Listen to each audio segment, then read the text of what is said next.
Okay, thank you so much. This is the Wednesday, August 27th, 2025 meeting of the Committee on Charter and Rules. I am the chair, Councilor Meg McGrath-Smith. To my right is Councilor Vacan. Not present tonight is City Council President and Committee Member Tessa Murphy-Ramboletti. And in chambers, we also have Councilor Carmen Ocasio and Councilor Kevin Jordan. And thank you very much for attending. On Zoom, we also have City Councilor Patty Devine. Thank you so much. This meeting is taking place at Holyoke City Hall and can also be accessed remotely on Zoom.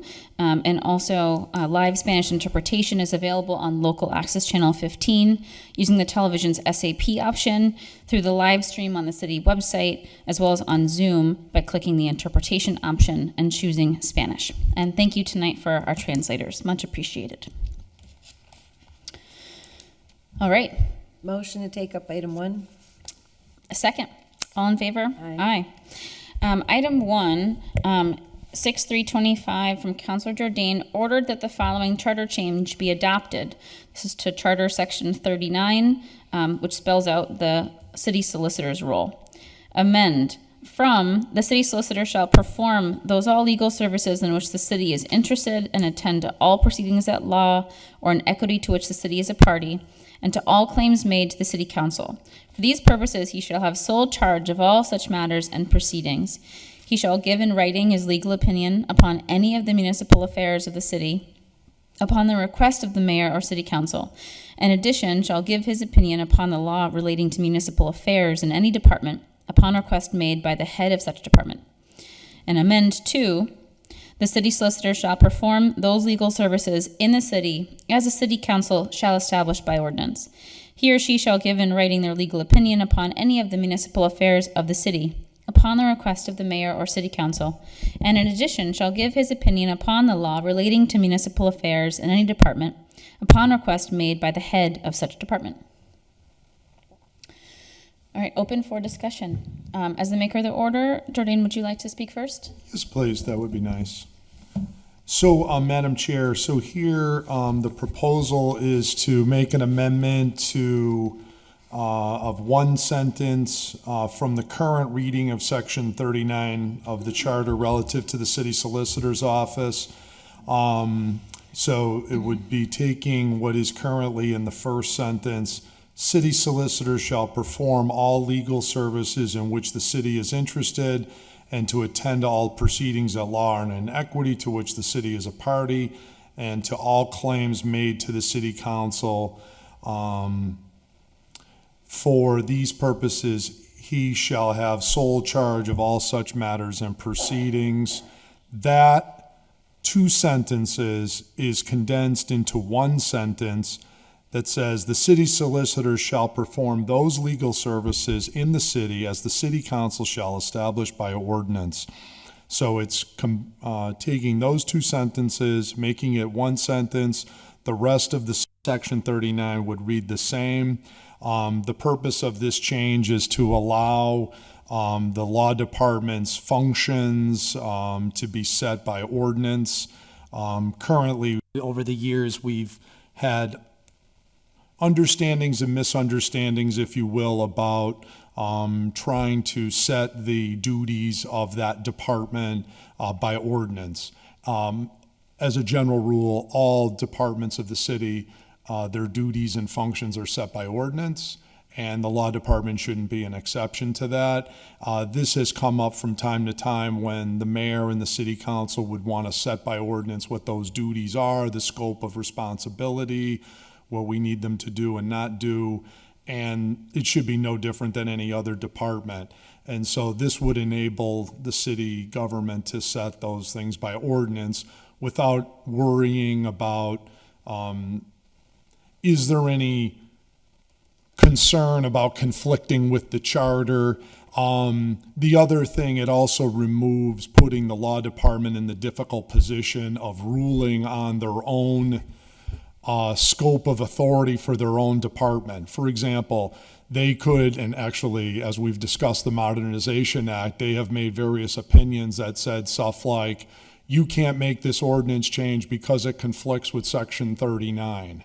And of course, if we wanted to make any modifications to the law department, they could allege, and not just the current law department, but this has been alleged in the past, that these things potentially conflict what they feel are the sweeping powers under Section 39 of the Charter, and this would eliminate this. And number two, they're also put in the difficult position of making opinions about the scope of the charter and ordinances relative to their own department, which puts them in sort of a conflict position.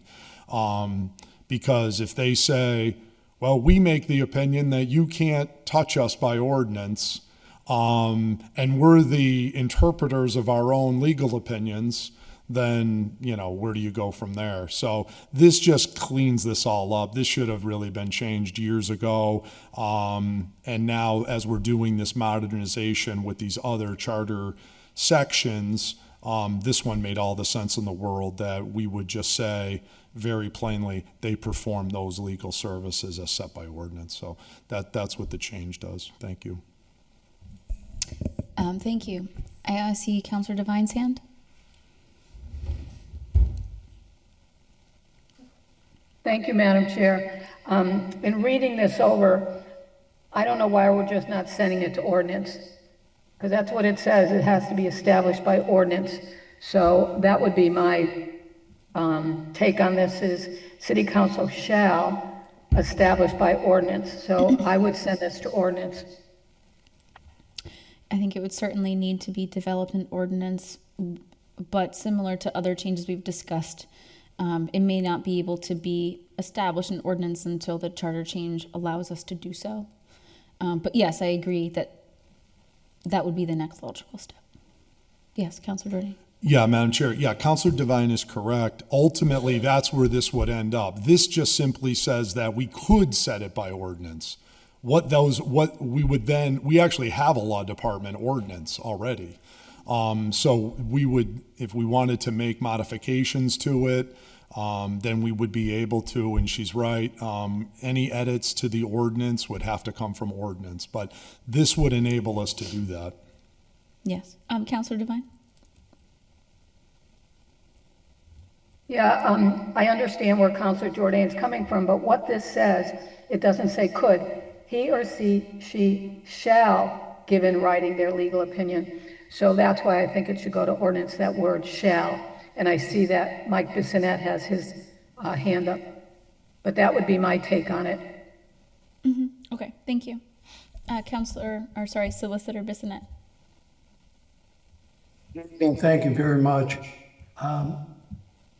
I would draw to your attention the fact that not in this administration, but in the future administration, if Councilor Jordan's charter amendment is adopted, it would basically say the city council dictates what the law department can do, cannot do.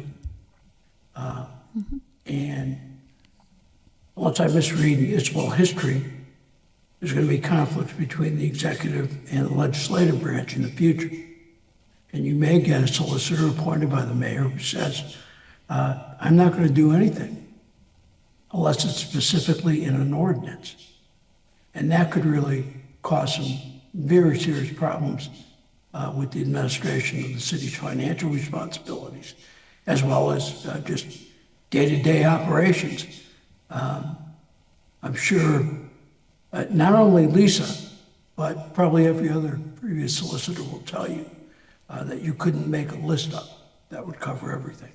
So I just want to bring that to your attention and also remind you that this is an executive appointment of someone who is in privileged conversations with the mayor of the city on a continuing basis. And for that reason, I suggest it should be left alone. But thank you very much. Thank you. Yes, Councilor Bacon. So I would just say that as I'm reading this suggested language change, it's referring to the entire department. The one who has the privilege with the mayor is the city solicitor, the individual position. And this is more referring to the duties of the department as I'm reading it. I don't think it would change the relationship of the city solicitor relative to the mayor. And of course, as far as the breadth or depth of the duties, the mayor has something to say about every ordinance in the city. So I think that balance is there in terms of that. An attorney that I worked with years ago said to me, and I thought it was a pretty insightful statement. He said, you should never write a regulation, a rule, or a law that says all and everything and never, because it will always create a problem when it is so concrete. So in that spirit, I do think we've run into roadblocks relative to a stated conflict with the current charter language on various items. So I think the goal is to get rid of the roadblock rather than it is to create the inability for the department to render law services to the city. So I guess I'm not seeing that same problem with it personally. Well, as I look at the language, the biggest shift is that in the initial draft in our current charter, I think the goal is to try to create some amount of independent power, similar of having an executive, a legislative, and a judicial, where clearly the source of the power in the legal department is in the charter itself and in the functions of the law department's responsibilities as it's laid out in the charter. Whereas in the new language, the city solicitor no longer has independent power. The power doesn't come from the charter. The power then comes instead from direction from the mayor, the city council, or the department, because it says they will only do what is upon the request of the mayor, the city council, or the request by a head of a department. I thought that was relative to rendering an opinion. That part hasn't changed. That's just relative to rendering an opinion. Yeah, the only changes to the first two sentences. Okay.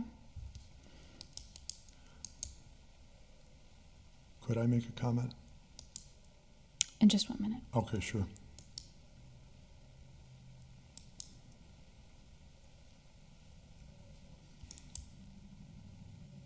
Okay. So I guess the question is it really important that the city council have control over what the city solicitor does? And is that warranted? And is it wise? Councilor Jordan? Well, this is the norm in every other level of government that we have in the United States. For example, in the federal level, the Congress sets what will be the jurisdiction and number of the judiciary. This is part of the checks and balance system that we have in the United States. It's a critically important power. The judiciary sets what will be the decisions, the interpretations of law. The legislature sets how many judges. The only thing that's articulated in the United States Constitution is that we'll have a Supreme Court. That's it. The subsidiary federal judiciary that we have is entirely a creature of federal statute. Even the number of people who serve on the Supreme Court, currently 9, has been 9 for about 125 years, but is not set at 9. That's set by statute, okay? So they couldn't, in fact, there's a discussion nationally, should we have, 20 people on the Supreme Court? I don't know. But nevertheless, we landed at 9 for the last half of our existence as a country. But the point is, if you look at the state law, the governor appoints the judges, but the whole court system is ruled out in the order that is established by Massachusetts statute. Here is the same thing, where you have the law department is simply another department of the city. We set how many people work in that department. We set what their duties are, all of that. This person is appointed by the mayor. This doesn't change that. Confirmed by the council, of course. And there's a whole thing if the person's not confirmed, but that's in another section of the charter. This only says about what they actually do, their duties, their scope of duties. So this is extremely consistent with everything else that we see in federal and state law.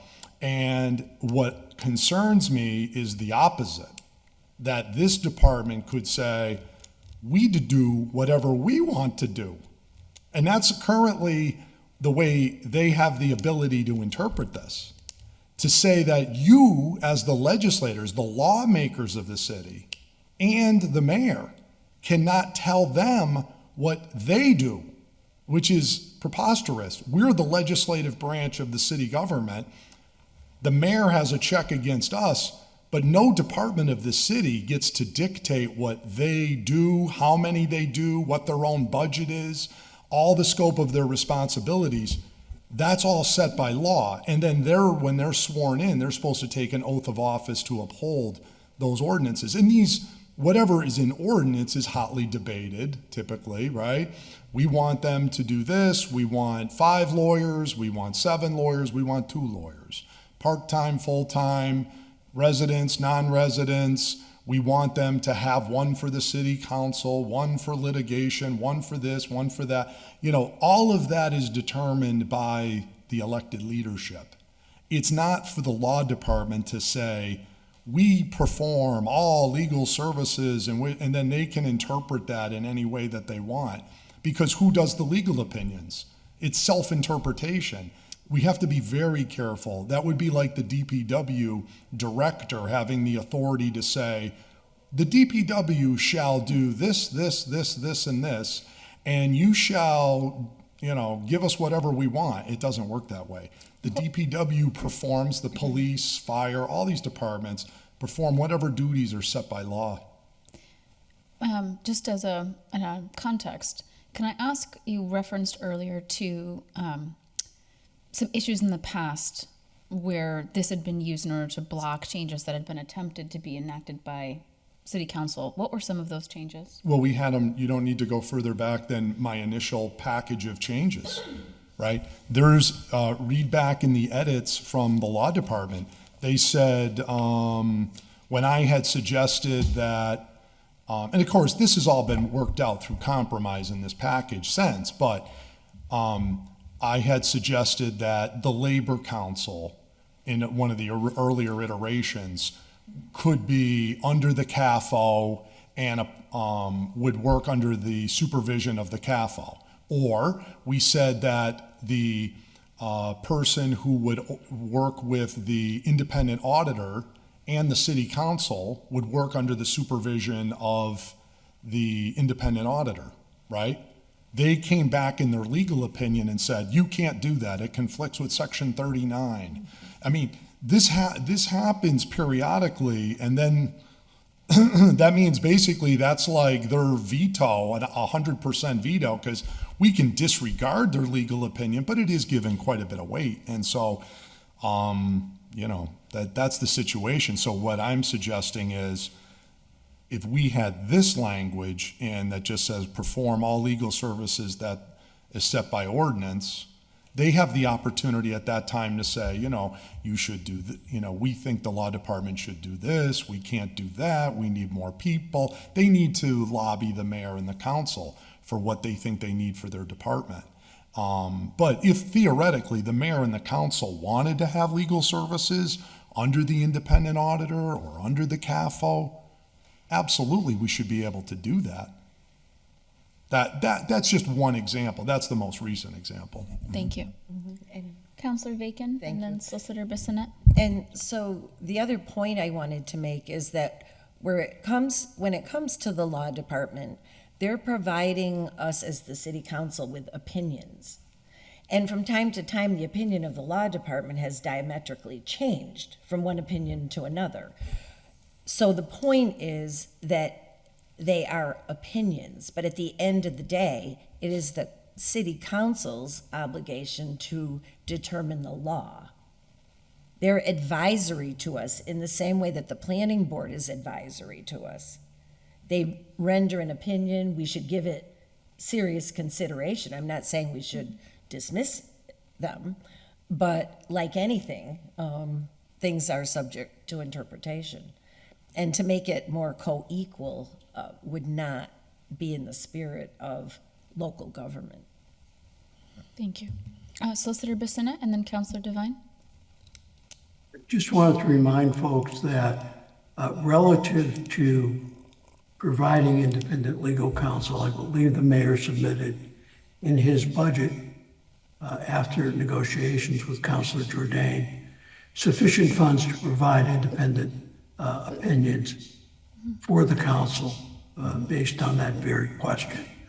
So I'm not sure what merit that argument has, but as we'd say to a witness, where there's an objection asked and answered.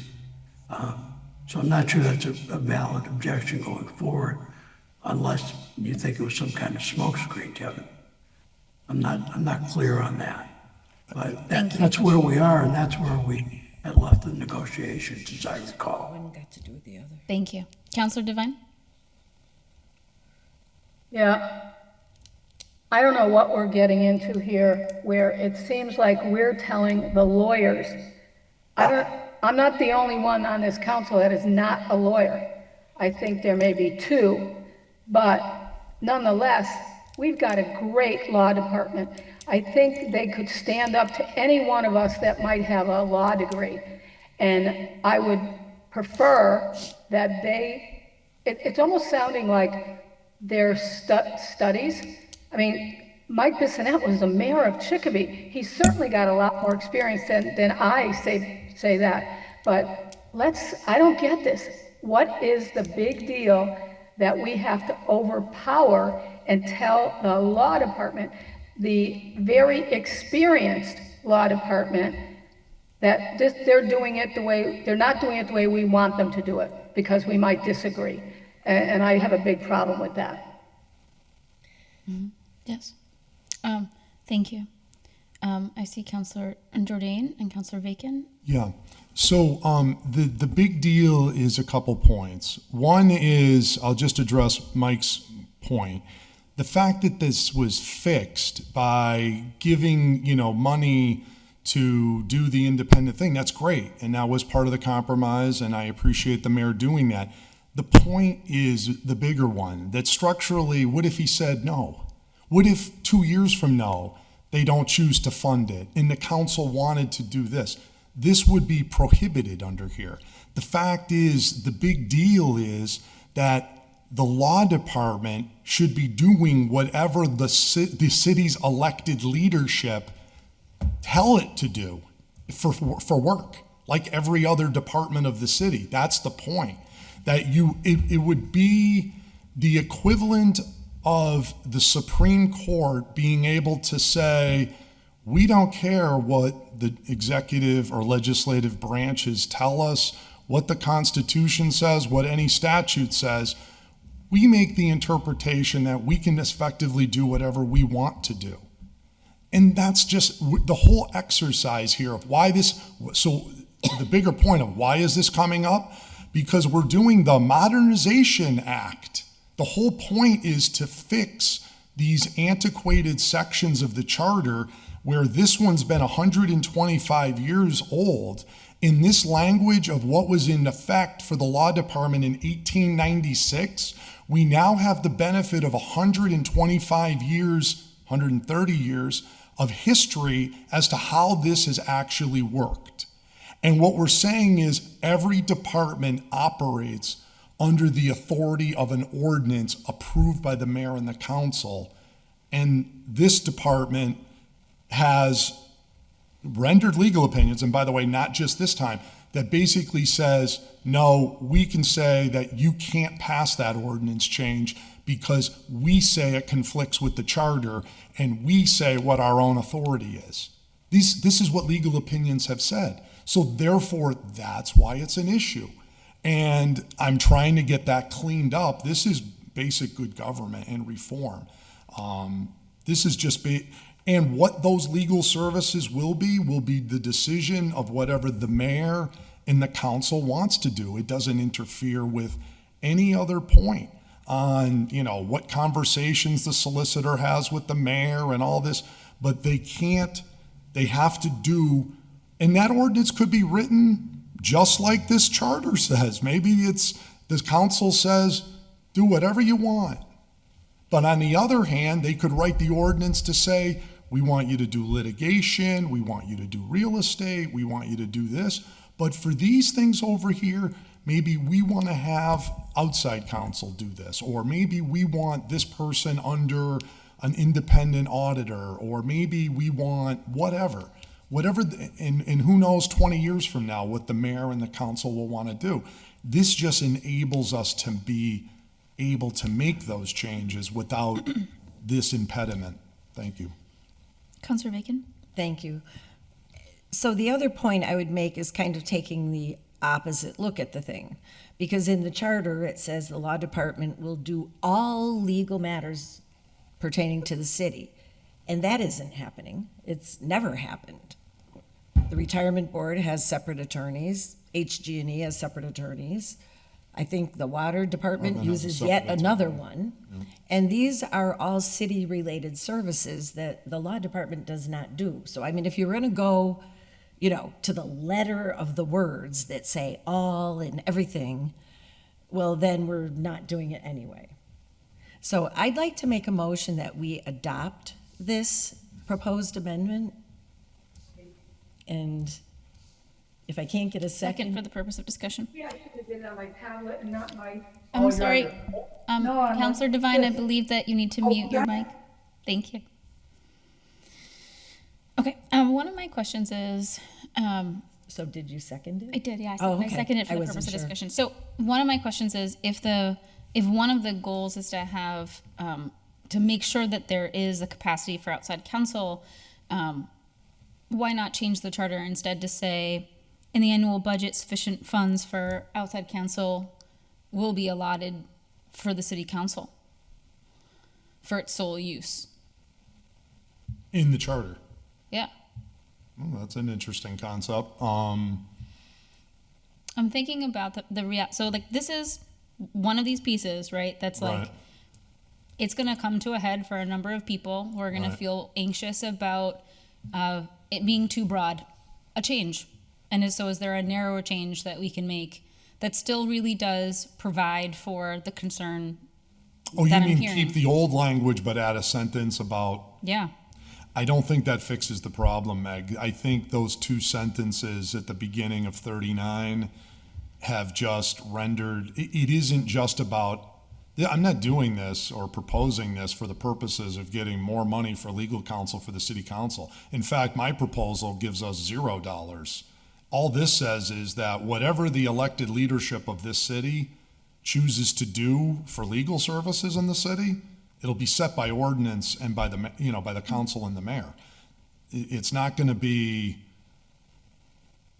what this is, which is just, we perform all legal services and the city is interested, and for these purposes shall have sole charge of such matters and proceedings. So now if we do anything, the mayor or the council does anything that quote unquote interferes with the sole charge of such matters and proceedings, the law department can turn around and say, oh no, you can't do that. For example, actually, let me give this is a beautiful example where that sentence came into it. When we went to Superior Court back in 2012, when the city council sued because the mayor 100% illegally created a needle exchange program, and that is Judge Mason's decision, 100% illegal. And by the way, today would be illegal, but the legislature subsequently changed the law because we won our case. They thrusted the argument in court that said, we can't even bring a case because they have sole charge of all matters in which the city. Now, Judge Carey at the time disagreed with their decision, with that interpretation, and said, no, the city council has its own rights and interests to its own powers, and such and such and such and such. But this law department, which is, told is infallible, right? Which we know it's not infallible because I can cite many examples. They do a great job. And over the 30 years I've been here, they do. And I want to say that for the record. The law department on balance has done an outstanding job overall. However, they do make mistakes and do thrust arguments that turn out to be not winning arguments, okay? So everybody's fallible, me included. So the point is, they made that argument and used that against the city council in 2012, okay? And that was inappropriate. And the Superior Court agreed with the city council. So that's just another example. Your solution of getting money to have independent counsel and stuff, we should put that in the ordinance, the future ordinance. But that, if leaving these other sentences in, it still leaves the muddy waters of the past in there, and it needs to be fixed because it should be set. You know, it should be set by ordinance. Councillor Bacon and then Solicitor Bissonnette. So, and I think the other thing is, if we're looking at modernizing the charter, this is part of that. And the draft addresses it in one way. So it's not that there's no interest in changing it. I think it's more about how it is changed that is the point of the debate. Yes. Solicitor Bissonnette.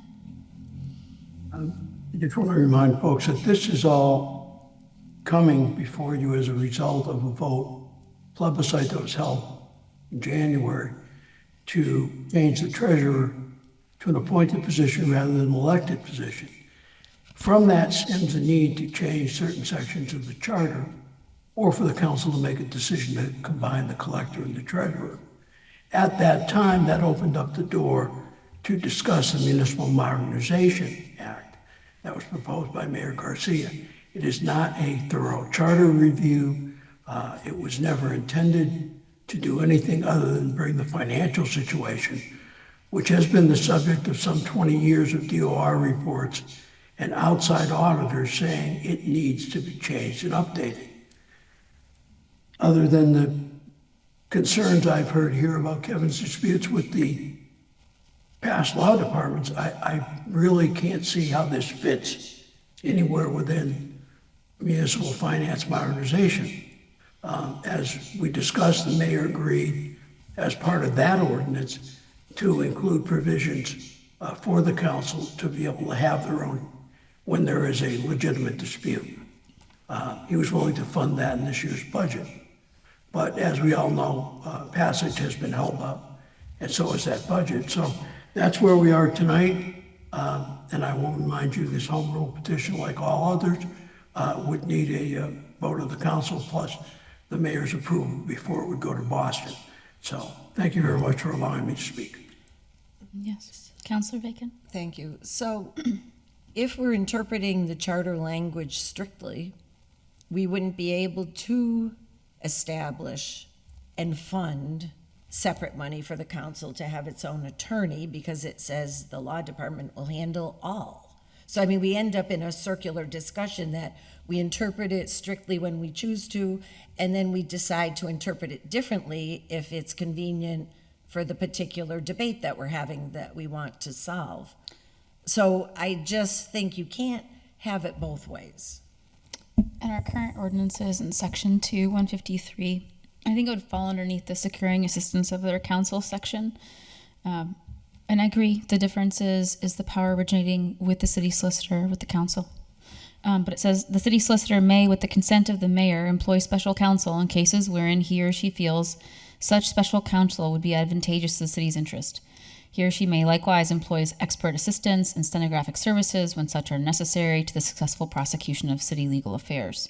Right, but we're talking about the city council wanting counsel. Yes. Separate from. I'm just the saying under city ordinance, I think solicitor. that's where it would fall under, is the reason why the mayor put it in the budget is they believe that it's advantageous, the city's interest, for the council to have access to this special counsel.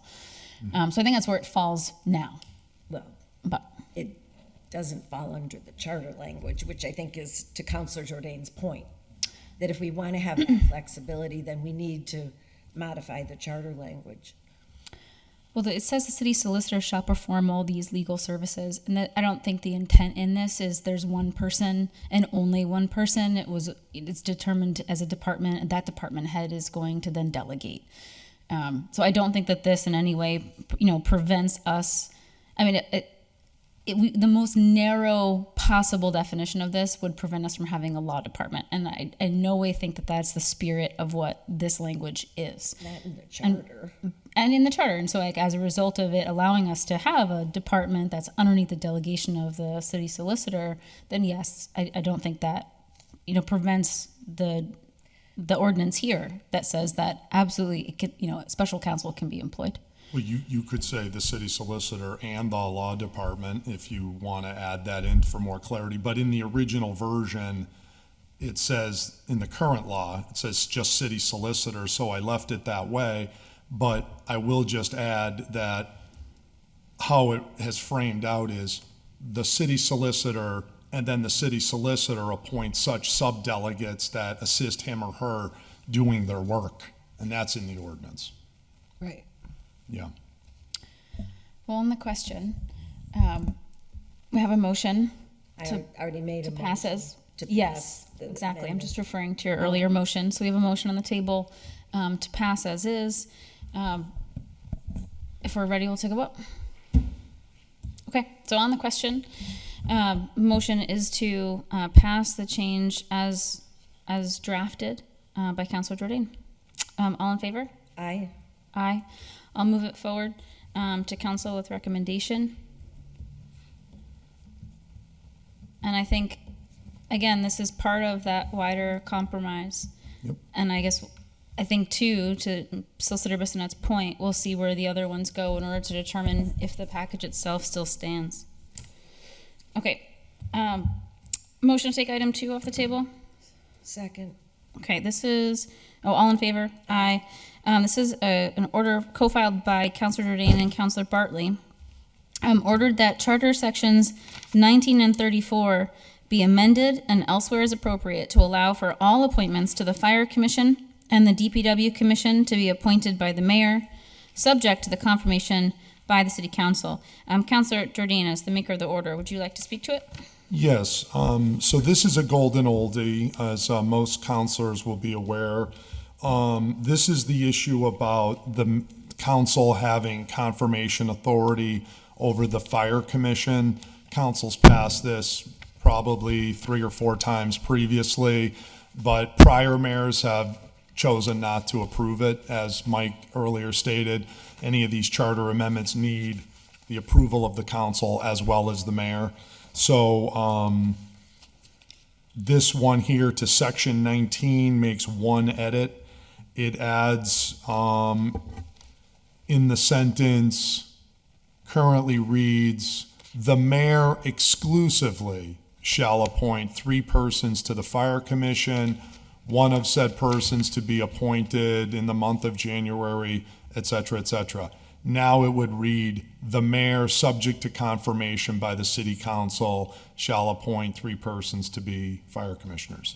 So that's the word exclusive is removed and the word subject to confirmation by the city council is added. And then on section 34 of the charter, it just does the same thing. There's a couple sentences for your attention. Towards the beginning of that section, it states, 1, a board of public works shall, consisting of 3 persons who shall be appointed by the mayor and confirmed by the city council. Section 2, 3 fire commissioners who shall be appointed by the mayor and confirmed by the city council. Currently, those read appointed by the mayor, period. No confirmation for DPW and fire commission. Later on in the sentence, down further in the section, there's a sentence that says, and thereafter annually in the month of January, the mayor shall appoint, subject to the confirmation by the city council, 1 person to be a member of the public works, etc. The rest is all the same. And let's see, that is it on that. So basically by us, by the charter committee, charter and rules, you're being asked here in 19 and 34 to give the council confirmation authority over the DPW commission and the fire commission. And so the Mayor Garcia has expressed being warm to approving this as part of the municipal reorg package. So therefore, here we are. I see Counselor Devine. Just a second. Take your time. I'm trying to figure out how to get unmuted. We You're can hear you. unmuted. We can hear you, We Patty. can hear you. Oh, thank you, okay. You know, this has always been a wonderment to me because these are the only two commissions that are like this. And I don't know why for sure, but it's only two. And it just seems to me that I don't get why it's been tabled before. And it also, they're kind of doing the same job as far as being a commissioner to a department. So I guess I just don't understand why this keeps happening. Does anybody have an answer as to why this can't get confirmed by the city council? I'll take I it. think that it's been confirmed by council in the past, but it has not been approved by the mayor. Yeah. And Whichever. Yes. yeah. You know, the politician in me says, well, these are nice bargaining chips to keep back because you're always going to need something at some point, and here's something to trade. That's the realpolitik answer, perhaps. But maybe Councilor Jennings has more history in terms of. I know you've said that this has come, in front of council and the mayor many times over your tenure. Well, the unofficial answer that I've heard is the mayor likes the ability to essentially just remove people at will. And I think one nice thing, and just so people understand, when you're confirmed for a term of office, that person now needs, for the mayor to remove them early, would need our approval. Like, they get to serve their term. So I actually like it from, one, I think it's just good government from checks and balances that we have it with all the other commissions. But I think it also protects the people that are in these positions because the mayor cannot just unilaterally remove them without coming back and getting the consent of the council. So that if they make unpopular decisions or something that he or she doesn't like, they can't just be arbitrarily removed. On the other hand, if you go back in urban legend is, I've heard stories about mayors asking for people to sign resignation letters on the day that they're appointed. And then if he or she doesn't like what you do, oh, thank you for your resignation. Have a nice day. And, but I mean, that's some old school stuff. I don't think that happens certainly anymore. But the point is, this is designed pretty much to give these people more protection, and number two, to keep the checks and balances in place. Thank you. If there's no more discussion, we'll move the question. All right, so the motion on the table is I'll make a motion to pass as amended. Is there a second? I'll second it. Any further discussion? We'll move it to council with recommendation, and we'll see what the mayor does with it. All right, all in favor? Aye. Aye. Motion to take up item 3? Madam Chair, Yes. could we go out of order? I'm only thinking in the interest of time if some of these discussions go on and on. And What? take up Some of these item discussions are going on and on. 12. How is that possible? We've been known to do that in the past. Oh, So Okay, let me look. and the reason I'm asking for this to be considered is that I noticed on the agenda for Tuesday that Councilor Murphy Ramboletti had filed an order to combine the treasurer-collector position. And it's on our agenda tonight, as far as charter is concerned. And it was referred back to us from council. I'm also not sure I see any language behind it for 12. Yeah, there's nothing. So I don't see any language behind it. Solicitor Bissonnette, we have a question on the table about item 12. This was Bartley's order. Well, let's just take it up so we can discuss it. Motion to go out of order and take up item 12. Second, all in favor? Aye. This is Bartley, the City of Holyoke amends any charter, ordinance, or any other regulations relative to its tax collector and combines the office with its city treasurer, so long as a charter change to appoint rather than elect Holyoke City Treasurer is approved by the legislature and Holyoke voters. So I guess I'm wondering, is there substitute language that only does this one small change? If in fact the sort of compromise effort we've been working on the last few months doesn't pan out. I think it would be wise to have law draft that up. If it hasn't been developed already as part of the Municipal Modernization Act, I think as a standalone, if that is the direction the council wants to go in, we'll need to enact that, get it on the books sometime in the fall, because as you all know, the treasurer's term will be completed at the end of this cycle, and then the council will interview and make an appointment to the new created position. Mr. So Solicitor, if you it could really also is up to you remind us when of the you want to deadline. go forward with this.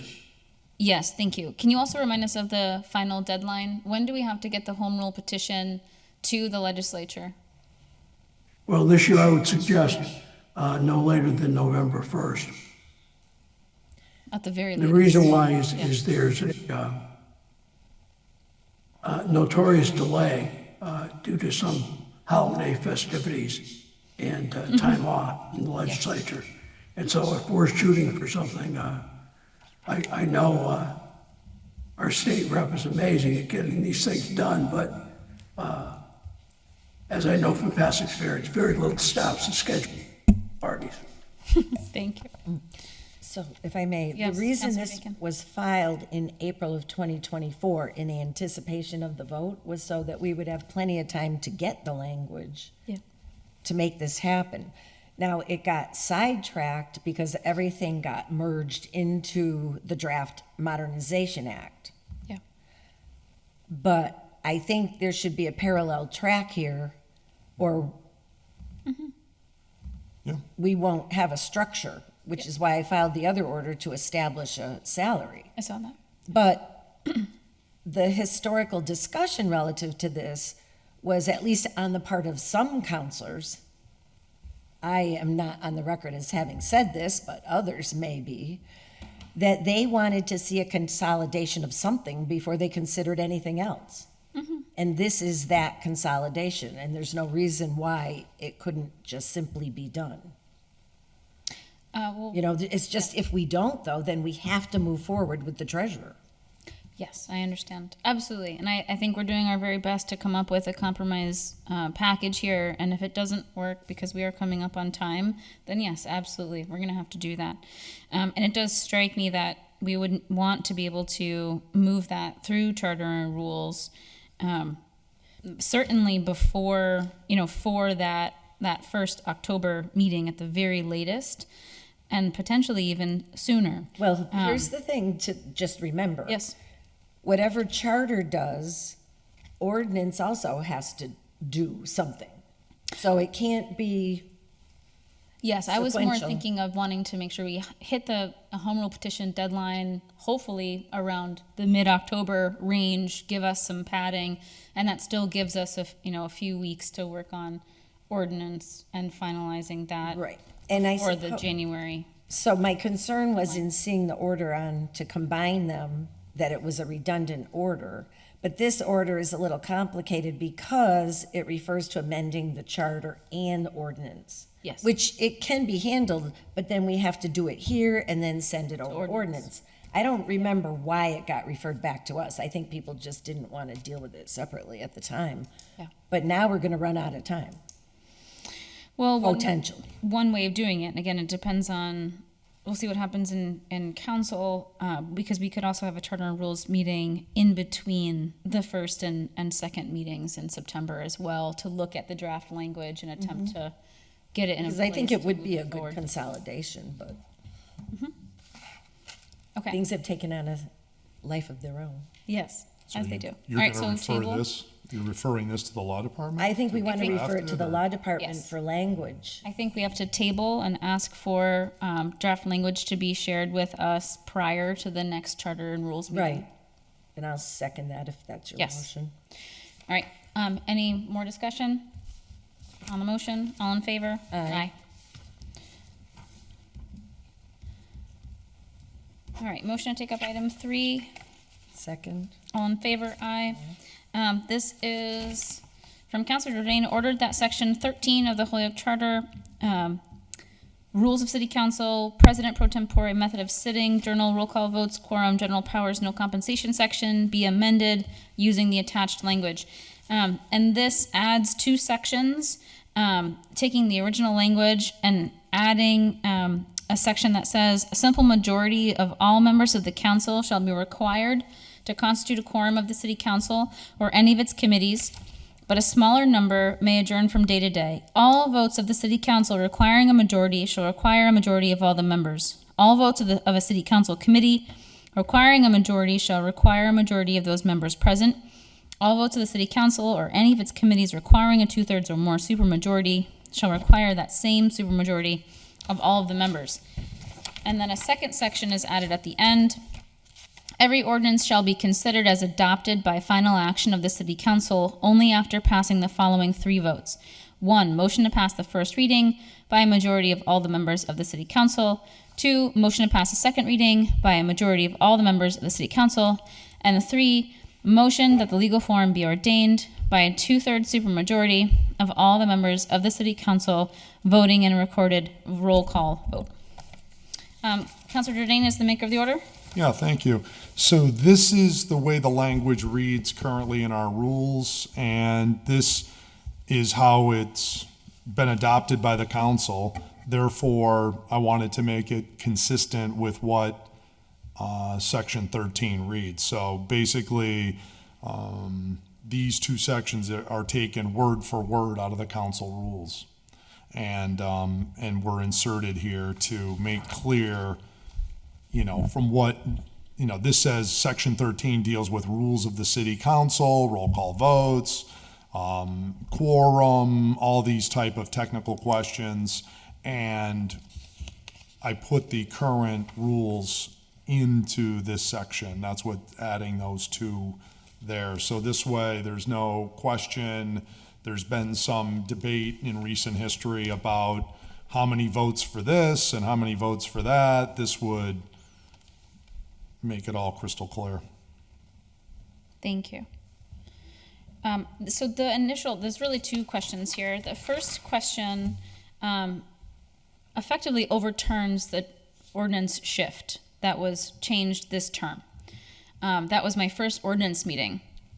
And in the first ordinance meeting that I was in this term, it was brought up that we had 2 forms of legal language. Did we want to have votes by the number of members present or by full members of council?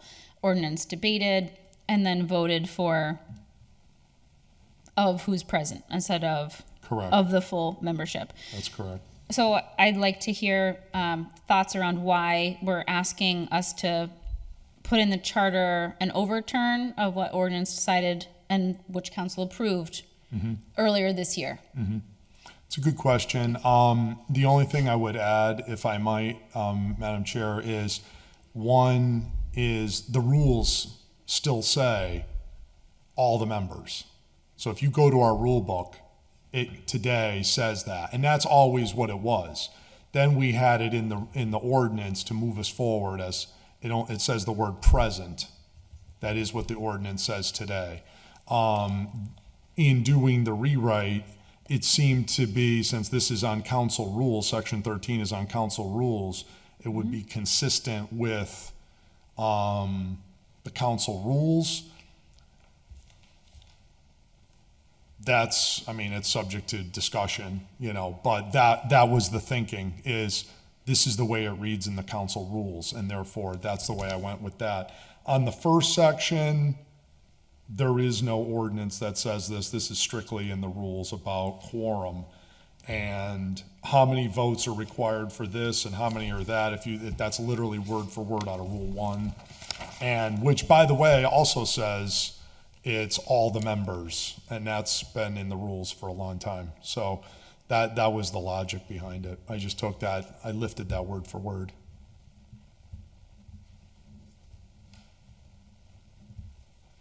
Any other questions, thoughts? I thought I saw your hand. Well, I can tell you the history of what led to the debate was There that was some concern, wasn't it, where sometimes people were saying it had to be by full membership, and sometimes people were trying to say that it was only one time. present, and so then it Only one became, time. let's just clarify it. It seemed when I joined ordinance that it seemed like, One- let's just clarify it and always have the same. So in the history of Interpretation. ever, and I will defer to the historian to correct me if I misspeak, when we had and followed the rules without debate and objection, it was always 9 votes to pass an ordinance. It didn't matter who was there, who wasn't there, who had a conflict, who didn't have a conflict, 9 votes. This happened for years, long before me and since I've been here.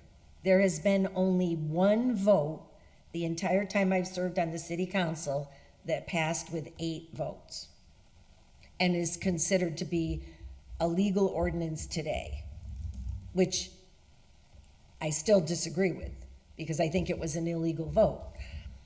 It was a twisted and tortured interpretation of our rule using the placement of a comma to change the interpretation of the rule that had stood unchallenged, untested for years.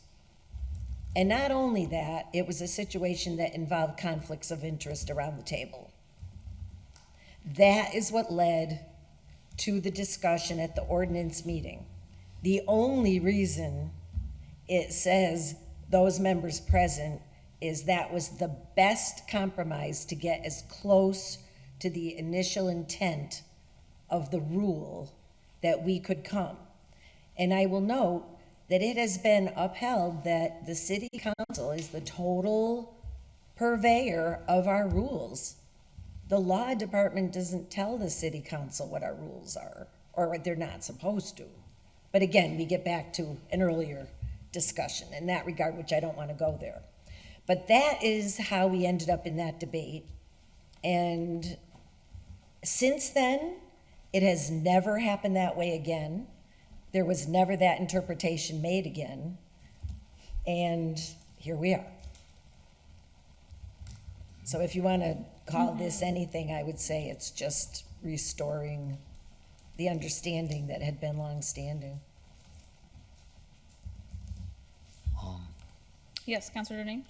Without rehashing the debate about present versus all the members, the reason the council adopted the rules as they're written here is on the premise that we did not want to create a situation where if people don't show up for the vote, that their vote effectively counts as a yes vote, right? Because if you say you have 13 members and I want to duck out of a controversial vote, I don't show up. Now the vote goes 8-4.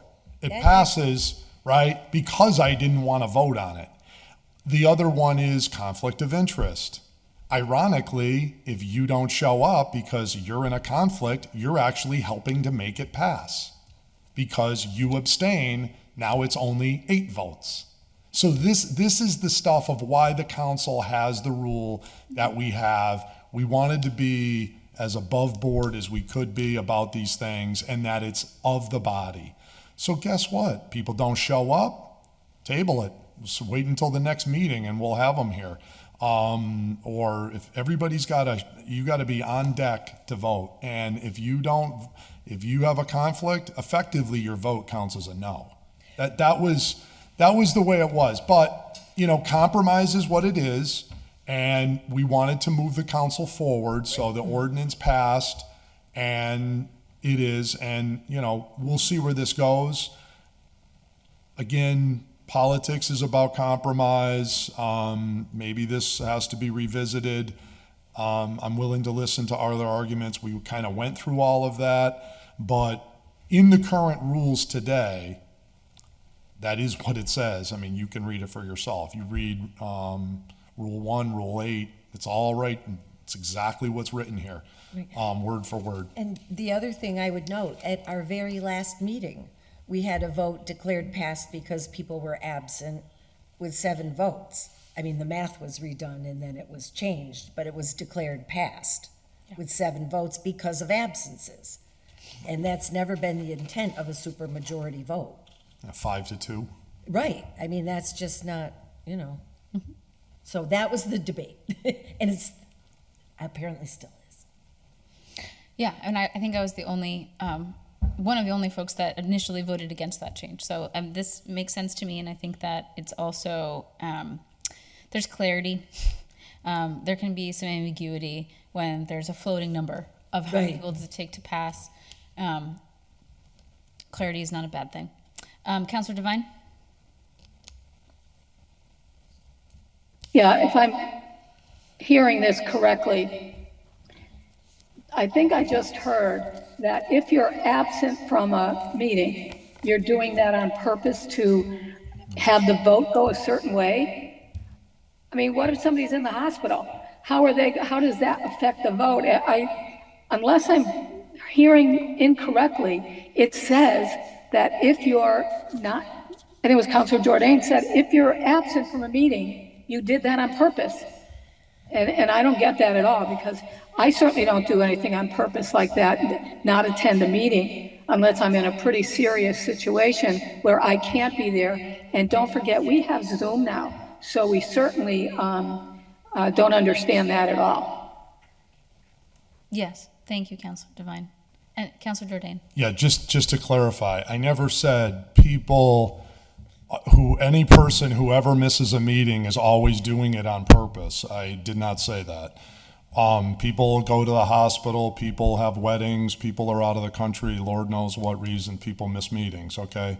What I'm suggesting to you, though, however, is That it could be used. a less courageous counselor could say, oh, this is a controversial vote, and I don't want to be heard on it, right? I don't want to be recorded one way or the other, so guess what I'm going to do? I'm going to just not show up. And by not showing up for the vote, you're affecting helping it to pass. So it's your way of like not being heard by your your constituents. You get to duck out on a vote in front of your constituents, and you're effectively de facto helping it to pass. So people can game this because, as we're trying to point out, when it's a floating number of, like theoretically, if we have a quorum is 7 people, right? So 6 people could not show up for the meeting, and the 2/3 is 5-2. Is that really what we want to do here? I don't think so. And, we worked through a situation, but if we're thinking about this practically from a long-term perspective, I think we should get back to what the rule says, which is everything is a division by 13. Okay, there's 13 of us. It used to be 15, and it was a division by 15. Today it's 13, and who knows, maybe in 5 years it'll be 11. I don't know. But whatever it is today, it's by 13. And it's just saying, that's it. It's very simple math. Yeah, Thank you, Councilor Jordan. thank you.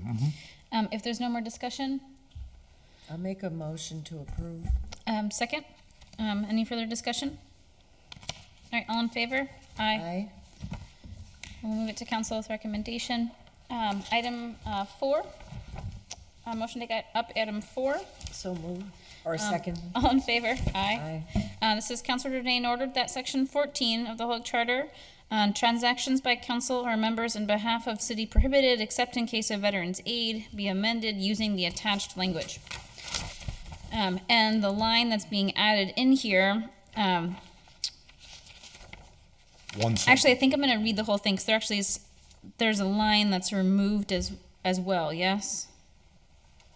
Yes, there's a line that's removed from Yes, upwards. about the Civil War. Yeah, so there's a reference to the Civil War. in the original section, which one can understand when you have a charter that was written in 1896, 1896, which is like wildly not that long ago. far after the Civil War. And so that line, that reference has been removed. So that last line, nothing in this section contained shall affect the powers or duties of the council in relation to city aid to disabled soldiers and sailors and to the families of those killed in the Civil War. So that line has been removed and a new line has been added. No employee of the city shall simultaneously serve on the city council during their time of employment. Councilor Jordan, as the maker of the order. Yep. Won't comment further about the Civil War. I think we're good on that. Anybody, I don't think we have any veterans of the Civil War left at this point, unfortunately. As far as the last point, this is currently an ordinance of the city. It clarifies with an exclamation point that what's already current law of the city, which is no employee of the city can simultaneously serve on the council while they're employed. You got to do one or the other. It's if you get elected, then you have to either resign being a city councilor or resign being a city employee, one of the two. Conversely, and I think this is already in state law, I don't believe anybody who's currently a city employee, no, let me back up. Anybody that's on the city council cannot simultaneously be an employee of the city while you're already on the council. I think you have, there's a lot of hoops to get around that that are covered under this conflict of interest law. But this is the issue that we've seen periodically where people are elected, they happen to be city employees, or they think they're going to run and get on the city council and do both. And we've made it crystal clear by ordinance you can't do that. And we do not, except with once, which created a stir, and I was very vocal at that time about that,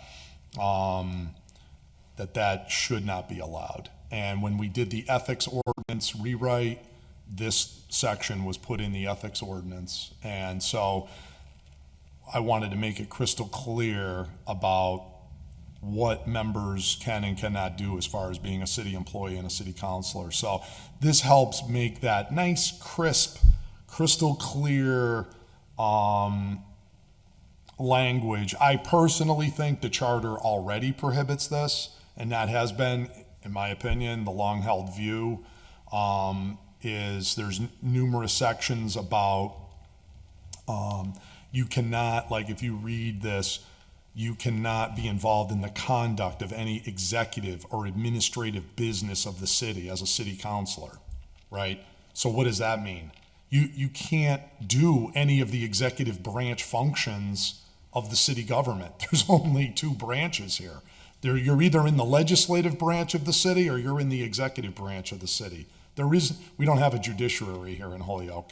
So this charter already, in my opinion, precludes you from being a city employee, because otherwise, whatever, if you're a cop, if you're a school teacher, if you're a DPW trash worker, I mean, fill in the blank, fireman, anything, you're involved in the executive or administrative business of the city. That is already precluded, crystal clear under Section 14. But some people feel or have thrusted the argument that that's somehow vague. So I'm just putting an exclamation point on the fact that you can't do that. And that's what the ordinance says. So that's where this is coming from. This is basic good government. I mean, I could go on all night, which I won't, about why you don't want to have city employees on the city council. It's just begging for trouble. Because if we start getting it where, oh yeah, run for city council, if you get in, I'll either give you a job, okay, or conversely, if you're already working for the city, then I could be a scenario where, hey, get on the city council, you take care of me down there, a mayor or department head or whatever. We want to load up the city council with all the city employees, okay? And now you're in a conflict of interest situation.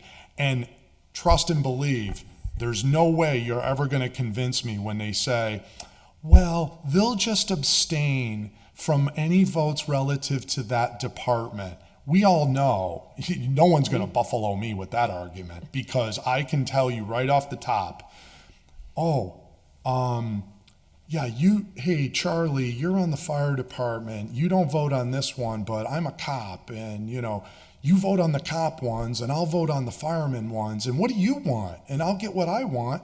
And then, and you're a teacher? Okay, and you're a custodian, and we don't want, this body is to be for the people of Holyoke, all right? And we're here, if you're one of the employees and you're getting your salary ultimately from the mayor, it's a total conflict when he or she dictates how much your day-to-day pay is. Now, let me back up to argument number 3. People will say, well, as long as you don't take the 2 salaries, there's no conflict. Let me debunk that bad argument. 1, it's very easy. Okay, I make $100,000 because I'm a department head and I work for the mayor. How independent do you think I'm going to be in my duties as a counselor? What? Because I'm going to collect my $100,000, but I don't collect my $10,000? What's the easy workaway around from that? Superintendent Jourdain next year, he's doing such a marvelous job. I'm going to increase his salary from 100 to 110 because he's magnificent, superintendent, or he's the most magnificent firefighter we've ever had. So that's how, it's so obvious how you can just get around that fake prohibition. So this is just wrought for political chicanery, bribery, fill in the blank word you want to do. We do not want to have city employees on the city council. We're supposed to be independent, elected directly by the people, for the people's business. This is the way the council has always been, always should be, forever and ever. And it's just that simple. And to do otherwise, someone's going to get, in my opinion, someone's going to get in big trouble if we ever start having city councilors be city employees simultaneously. It's a big problem. I'll make a motion to approve, sorry. I'll second it for discussion. So I have, you and I have talked about this, Councilor Jourdain, our city, just a few miles up the road from us or down the road from us, Springfield doesn't have any prohibition against teachers, for example, serving concurrently. They specify that there are different categories of city employees, and that only members of the city employees who are a part of the school department, hired under the school department, and they have specific guardrails around must abstain from anything involving the school department, which can then they can be held accountable for. Right? Any counselor, worth their salt is going to know that. And if they try to vote, is going to, as a point of order, say, I'm sorry, this is school department. Our ordinances say the following. And their answer was to say, we're not going to allow them to double dip in terms of salary. They have to forgo their salary in order to serve. And they put guardrails up. I'm saying that because while there are, budgetary transfers and financial decisions that come across our desks, they do, and we have many coming to us in our next council meeting. Yes, we do. Involving, outlays for school roofs, school improvements, that sort of stuff. The vast majority of the business that we do does not directly, connect to that, and they have their own HR department, their own, right, all of that. Their salary is set by a union contract, which is set by the union in consultation with the school department. That stuff does not come in front of us, and we would have no purview over. So I do see a real division there, and I see in Holyoke, which is our city's largest employer, mostly through employees of the schools, that there's a massive pool of people who are very tied into our community, who are doing really good work, and I would prefer to see us follow the Springfield model and allow these people who have our teachers are incredible. They have Yes, great they are, no organizational question. skills, interpersonal skills. How many history teachers do we have? That would be great city councilors. So I think that I would much prefer us go to more of a Springfield model than to continue with, doubling down on like a full-on 100%, let's, codify and clarify that there's absolutely no one that can serve simultaneously. Because other communities around us have made very different decisions to choose to value the experience of their teachers who choose to live in the city also, right? They're not living elsewhere. They're living here, they're serving the community here, and also want to use their skill set in this way. A lot of other communities around us have decided to value that, and I think that we should consider it. Councilor Bacon? So I'm in support of this language, and I think to carve out one group of employees to allow them to do something that no other employee can do is problematic, regardless of how good they are. I mean, I personally think there's a lot of great employees in a lot of departments, and some of them live in Holyoke, and I think they'd be very good city councilors. But I just think that if some of the discussion that we've been having, that there's supposed to be more consolidation within the city around the financial aspects and the human resource aspects, those departments are likely to be drawn more together than to remain more separate. And so to me, I could make the argument better that an employee of the HG&E isn't as tied to the city operations. I could make that argument better than I could make it for a school employee, particularly as we move to centralize things more. So I'm strongly in favor of this. We've been in situations already with conflicts of interest within departments, looking at benefits for themselves. We've been to this rodeo, and I don't want to go to it anymore. And some of the cities, to your point, have gotten so deeply into conflicts of interest, they've had to go down to this rule that I only read about once, so I can't be totally articulate about it.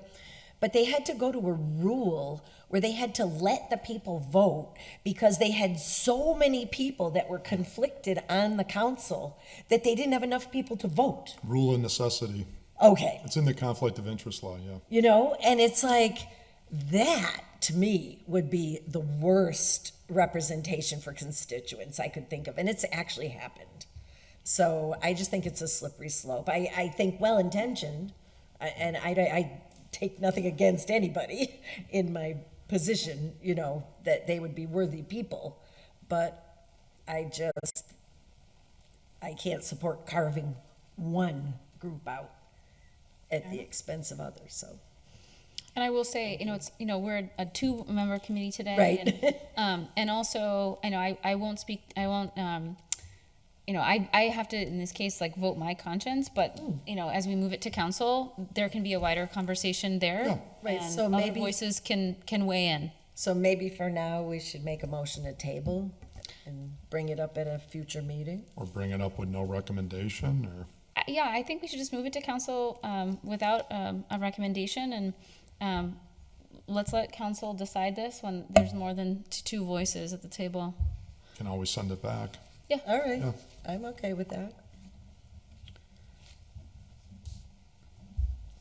That's your motion, to move it with no recommendation? Yes. I'll second it. Any further discussion? Okay, all in favor? Aye. Aye. All right, motion to take up item 5. Do I have a second? Second. All in favor? Aye. Okay, this is item 5 from Councilor Renee, ordered that section 22 of the Holyoke Charter, lovely section, power as to laying out, etc., of streets, damages, ordinances, etc., involving expenditures in excess of $200 be amended using the attached language. This is maybe one of my favorite sections of the charter because wow, does it not go where you expect it to go? I mean, it starts out with talking about laying out streets, and before you know it, we're talking about how we do ordinances. Exactly. Okay, so this is a recommendation from Councilor Jordan to amend from the original language and to shift so that it says, any order, resolution, or vote involving the appropriation or expenditure of money to an amount which may exceed $200 shall require for its adoption the passage of the following 2 votes. One, motion to pass the first reading, adopted by a majority of all the members of the city council. And two, motion to pass a second reading, adopted by a majority of all the members of the city council on a roll call vote.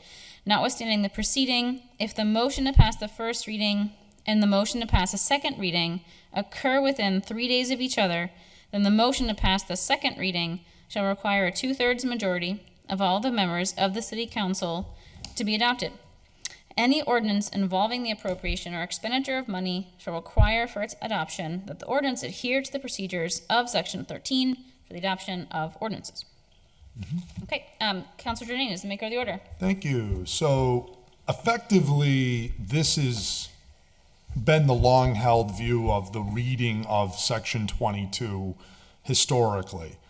What I attempt to do here is to take to heart the legal interpretation of the law department that felt there might be some ambiguity. Essentially, the argument is that some held, and of course, was that you need a vote on first reading, and you strike that. Let me back up. That no vote is required on first reading, and only a vote is required on second reading.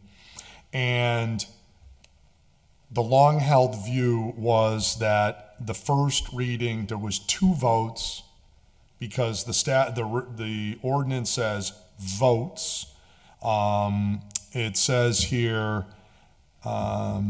any ordinance, order, resolution, or vote involving the appropriation or expenditure of money to an amount which may exceed $200 shall require for its passage the affirmative votes, plural with an S, of a majority of all the members of the city council. And then it goes in to talk about the second vote becoming a supermajority if it's within 3 days of each other. Otherwise, they're both a majority vote, okay? So the view was that the first one doesn't require a vote. It can just simply be on the agenda. That's Or- the new view. Right, held by some, that the new view in recent, over say the last, since February, when this first came up, and we all remember that meeting. And that an item comes in on the agenda, it goes over to committee, and the view is it's now past the first reading, okay? And then it comes out, and now there's no more vote on first reading, it's simply just, I guess it appears. And now we take a vote on the second reading, and apparently I don't see how it works that we'd have the 2 votes, because now if you have the vote on first passage, there's never was a first passage, right? In the current charter, it says, and the vote at its first passage, and then the vote at its final passage. That's what the current law says. So I'm just clarifying that it requires 2 votes. This is the long-held historical view. We talked about this at a past meeting, so I'm giving you the Reader's Digest version of my argument. Well, and that, to the public, which is also like a huge part of why we're walking And through it's- these. Yeah, and Piece by for the piece, it's public's also for benefit, the public yeah. record. Right, and things But should but just be thrown basically, away. for ever since, this has never been at issue. An item, an expenditure, fill in the blank, transfer, grant, you name it, that we do. The public sees these at all our meetings. Item comes in, and generally we send it to committee, to finance. This is how we normally work. Theoretically, though, you could say, I make a motion to pass the first reading and then send it to committee, or table it, or whatever. But how historically the council works is, item comes in, goes to finance, finance has a hearing on it, comes out, pass first reading, pass second reading, okay? And because those are occurring at the same meeting, it requires 2/3. Okay. So then along the road to Damascus, the view was that, no, you don't need to take a first reading vote. But I think the current reading is this. I clarify this by some extra really just spell it out, like real clarity here, okay? Make it crystal clear so there's no ambiguity. 1 vote, 2 votes, everything basically stays identical. I don't make any substantive change other than there's 2 votes. So anybody that wants to pass things just as fast, just as quick, you can do that. It just got to take 2 votes. And so I'm just putting us back to what we've been doing for the last 100 years. And that's it. Just spell it out. We thank people who had concerns about the ambiguity. I took that to heart and made a couple additional commas and spell outs. And yeah, that's basically it. And this was in the proposed rule change. I took this wording from the identical. There's a compendium rule change that goes with this, that because we adopted section 22 into our rules by reference, so if we adopt this, we would amend the rule as well eventually. But yeah, that's it in a nutshell. I'll make a motion that we approve the proposed amendment. Second for the purpose of discussion. I see Counselor Devine's hand up. Oh, thank you. Yes, Counselor Devine.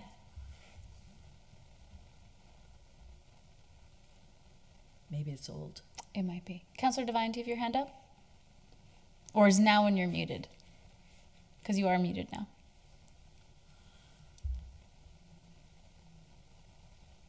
Okay. Okay, you can hear me? Yes, Yes. we can. Okay, before Councilor Jordan said a vote of the city council. Is that the city council present? Is there a number of city councilors that have to be there to vote? To me, when you say a vote of the city council, that could mean a number of things. And that's what I'm trying to figure out. Thank you. Sure, good question. Can I answer it, Meg? Yes. Which line do you think she's referring to? Yeah, this spells out that it's a vote of all the members. If you read Yes. the current section match it to 22, item- it says all the members. Yep. And so in this, we kept it all the members. So that wasn't changed. Excuse me, if I may, does that mean all the members present? No, means of the entire membership. Do you want, So if there are 9 people that are at the city council membership meeting, is that it? Or do they have to wait till the other people come aboard? if you had 9 people, the vote would need to pass 9-0 if it's on the same day to pass. But You need- is it I guess I'm not phrasing it correctly. When you say a vote of the city council, does the word present need to be there? No, because it's not who's present, it's always divided by 13. So it's going to be a majority of all the members of the council, so that's 7 divided by 13, or if it's within 3 days, it'll be 2/3 of all the members. Otherwise, it's a majority on both votes. So if like it's one week and one's another week, but if it's but both are of all the members, so it's always divided by 13. So it's either 7 out of 13 or 9 out of 13. Well, So, this is based on if the change that we're proposing based on agenda item 3 is agreed to by the full council, then the language would also meet 5. Subsequently, the other option is that if the council does not choose to accept the recommendation of charter rules for item 3, then we would also need to amend the language in 5 in order to match that reality. So the word Not present necessarily. is not going to be there, ever. Well, it's not currently in for financial transfers anyways. This is For anything, for anything. Right, it's a shift from Yeah. saying it's of members present to being of the full membership. unless Not the for state financial. law, right, the only time that would be like only for of who's present, there would have to be, basically the default rule, and this has been cited by the law department previously and other legal opinions, is there is a default rule under, I want to say, Mass General Law, Chapter 4, Section 6, which states that if there's a default of those who are present. But the key to that section of the law is there's a preamble to it that says, only if the council has not expressed a number otherwise. Right. Right, so that's the default rule in the statutory interpretation, yeah. Mhm. Right, but if I may, Yes, Counselor Bacon. I just want to clarify that in the first instance, we were referring to votes relative to ordinance changes, and this is relative to finance. And we've only had a debate over the readings Right. relative to finance. We haven't had a debate whether you need a supermajority or not, because the state law has been clear. The only caveat to that, Linda, would be an ordinance which is related to the expenditure of Correct. money. That would be the only time the two Correct. overlap. And that's why I addressed that Right. with the last Because sentence. they should be consistent. Exactly. Because this is why we're getting all the confusion. Right. Because it's like this over here for this, and it's something different over there for that. Whereas Exactly. historically, it was all consistent, and we didn't have these issues and confusion. Exactly. It was always all the members. Mm-hmm. Have a nice day. Yeah. Is there any further discussion? Do we have a motion on the table? Yes, we do, to approve. If there's no further discussion? Okay, on the motion, all those in favor? Aye. Aye. We'll move to council with recommendation. Okay, motion to take item 6 off the table? Second. All those in favor? Aye. Item 6, Jordan ordered that section 24 of the Holyoke Charter, presentation of ordinances, orders, etc. to the mayor, approval, veto, passage over veto, be amended using the attached language. Jordan, maker of the order? Yeah, this adds 5 words to this section in section 24. This is basically a rerun movie of the one we talked about before. This says, just a cleanup. Basically, it says if the mayor vetoes something, that it requires the veto approval of 2/3 of all the members of the city council, as opposed to under current reading, it says 2/3 of the city council. So this way, as we're doing this, I just said, well, let's just spell it right out. So I put the words, all the members of the council there. So that's the only change. Motion to approve. Second, any further discussion? All those in favor? Aye. Aye. I'll move that. Motion to take Council up item recommendation. 6. 7. 7. Yes. Aye. Second, all in favor? Aye. From Jordan, ordered that section 41 of the Holyoke Charter be deleted. This is the section for the city almoner, a position that has not existed for quite some time. It looks very different in terms of how our city structures it and runs it now. And the recommendation is to remove it. I know that when it initially came up in council, this felt like an easy yes from Motion many to members. approve. Any further discussion? Just for very briefly, yeah, this was an obvious one to just eliminate while we're there. It's a position that hasn't been filled in at least 60 years, I believe, from what I've been told, at least 50. So, yeah, we don't use that job. So I don't think this is at all controversial. Nor do we have an almshouse. And nor do we have an almshouse. Yeah. Okay, I'll second Councilor Bacon's motion on the order. All in favor? Aye. Aye. Motion to take up item 8. Second, all in favor? Aye. Jordan ordered that section 49 of the Holyoke Charter, transfers of appropriations, authorization of expenditures without appropriation, approval of bills, payrolls, and vouchers, fiscal year, to be amended using the attached language.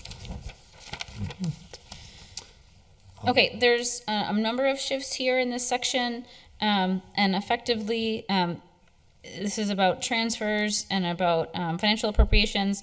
And the amended language that's being recommended here is no sum appropriated for a specific purpose shall be expended, and adding the language, or transferred for any other purpose, and no expenditure shall be made, nor liabilities incurred by or on behalf of the city until an appropriation or financial transfer has been fully voted by city council sufficient to meet such expenditure or liability, together with all prior unpaid liabilities that are payable out of such appropriation, except in accordance with the recommendation of the mayor to the city council, approved by the yea and nay vote of 2/3 of all of the members of city council.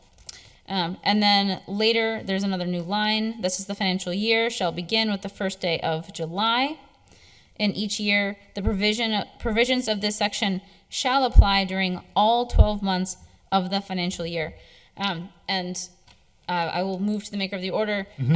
But my understanding is that this is in response to the new state statute that allows for municipalities to choose to effectively, adopt state statute, regardless of what their charter may say. Yep. And allow for financial transfers in the last 2 months. Yes, 2 months of the year, to pass at a majority instead of at a supermajority. Councilor Jordan? Yes, thank you. I think that's a pretty good summarization. Couple of things here. One is I make clear, just to modernize the 1896 language, we kind of more use a lot often the term transfers or financial transfers. So just kind of bringing that up as a modernization of the modern word. I use, instead of it saying 2/3 of the city council, it says 2/3 of all the members of the city council. This way there's no ambiguity. Is it present? Is it everybody? It's that same argument. The financial year in the current law of the charter, it says December 1st. This was changed in statute. Yeah. This was already amended years ago to July 1st anyways in statute. So this just is bringing that law change from the legislature in here to say July 1st is the beginning of the fiscal year. And then the last sentence is to address, as the chairman pointed out, this provision of this section shall apply all 12 months of the financial year. My personal opinion is that we had two legal opinions recently. One I agree with, one I disagree with.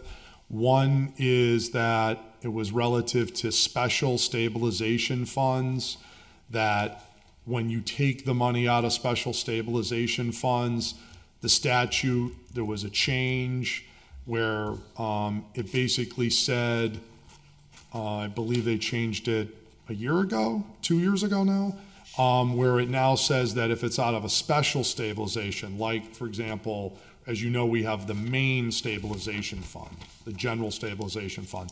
That is 2/3 in, 2/3 out. No questions asked. That hasn't changed. But the special stabilization funds, capital, theoretically we could make up some new ones, but that's basically the main one that we use is capital. 2/3 in, but now it says you may, no, let me back up, not on this one. It says shall allow it to be by majority, okay? Shall. So that to me is, and that we have to follow that. So I looked at it, I thought about the legal department's legal opinion. I do agree with their interpretation that says it is only a majority. So people need to consider that carefully as they're voting to put things into that account, that in the future it's only majority out. Now, when we created those, the law was 2/3 in, 2/3 out. Yep. Okay? We just did it for accounting purposes and to earmark money for doing capital and all the lovely things. And most of the things that come out of capital are not controversial anyways, so it's not usually a big deal. We're usually unanimous most of the time on those things. But nevertheless, people plan accordingly. Now, What became controversial is not that, but the second piece, which is the legal department came up with an opinion that said transfers back in 2017, 2018, the legislature, in one of the rewrites of the modernization there, said you may change it from 2/3 to majority in the last 2 months of the fiscal year, May. But if you look at the DOR guidance, it says right in it in section 3, unless you have a charter provision that conflicts with that. Okay? So my interpretation of that is we have always required any sum transferred that's been appropriated for one purpose, that's moved to another purpose, that's a transfer by definition, whether it's one department to another, one use to another, that change in purpose invokes section 49. And that has been our view, that always, those transfers always require a 2/3 vote under section 49 of the charter. Now, this says may, and it has the conflict language. So what I'm doing is I'm crystal clear, so there's no ambiguity, that this section 49 applies all 12 months of the year, that this is exactly consistent with the DOR opinion on this matter. And so I think this eliminates any ambiguity. So special stabilization funds will be majority to remove, but these R transfers will always be 2/3 all year round. And that's basically it in a nutshell. It's a good government thing to, it also, the reason for this law is on the premise that it's to pass the appropriation of the city budget is only by a majority vote. And you should be giving thoughtfulness to what you're appropriating money to. That's the whole purpose of the city budget. And you shouldn't just willy-nilly be making changes all over the place from one department to another during the fiscal year, that it's designed so that you make an appropriation, it's approved by a majority, and you're only making those changes if something really needs to be changed. And that's why the 2/3 is there. I believe that's why it was written that way in our charter, and I'm just trying to uphold that with no new exclusions. What was voted in the original charter, current law, has no exclusion. I just make it unambiguous. There is no exclusions to the current rule. And I think this is identical to the guidance. I think this is already law, by the way, of Holyoke. I don't think there's any question, in my opinion, because of the may permissive language of the way the statute is written. If the legislature wanted, in the legal opinion that I took exception with, they made the statement that this is somehow preempted in federal law. I think it's crystal clear that the legislature, by using the word may, is not invoking preemption, because if it's preemption, by definition, they wouldn't say maybe you do it, maybe you don't. Preemption means you must do. And I think that's consistent with the DOR guidance. So I think this makes crystal clear what is current law. And there you have it. Thank you. Thank you. Counselor Bacon and then Counselor Devine. And I'll just comment briefly that I think if we're trying to tighten up and clean up and make more efficient and effective our financial operations for the city, it makes sense to me to remain consistent throughout the entire fiscal year with how we manage the money. Things to me start getting messy when you do something one way for 10 months and then magically for 2 months you do it some other way. And I never understood the logic behind it either, because to me it kind of defies logic, because if you're running efficiently and effectively, then you want to keep your policies consistent, in my experience. Thank you. Thank you. Counselor Devine. Yes, thank you. A couple of things. This DOR regulation, can we get a copy of that? We haven't. Sure. Yes, Yep, and I can absolutely. send it to you as well. Thank you. And Yep. I did put it on a Any- prior agenda, just on the council agenda, but I'll get you another copy, Patty, no problem. thank you. The other thing is, to go back to the number of city councilors. When, again, just hypothetically, there are 12 councilors that show up to a meeting and/or are on Zoom. Nobody knows where that 13th counselor is. Could be away on vacation, whatever. Do we have to take that vote and then come back when that 13th person comes back to city council? Because.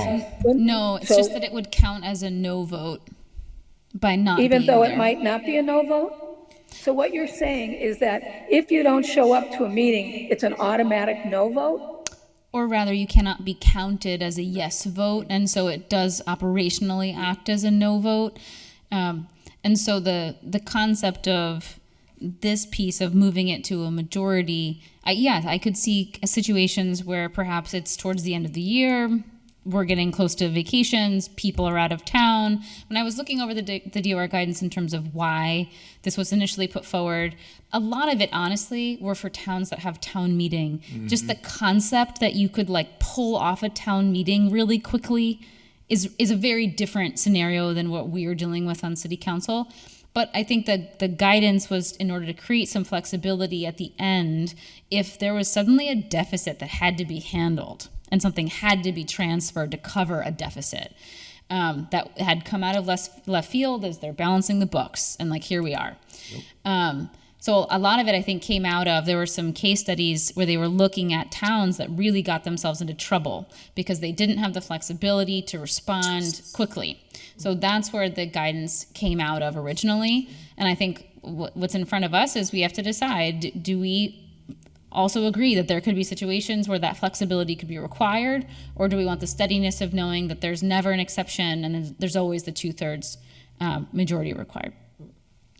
Well, Back to Councilor Devine. Yes. I'm just saying that I'm trying to hold my temper here because I cannot believe that if one person doesn't show up for whatever reason and doesn't give a reason, that they're an automatic no vote. I just think that's, there's just something wrong with that. That's unconstitutional or something.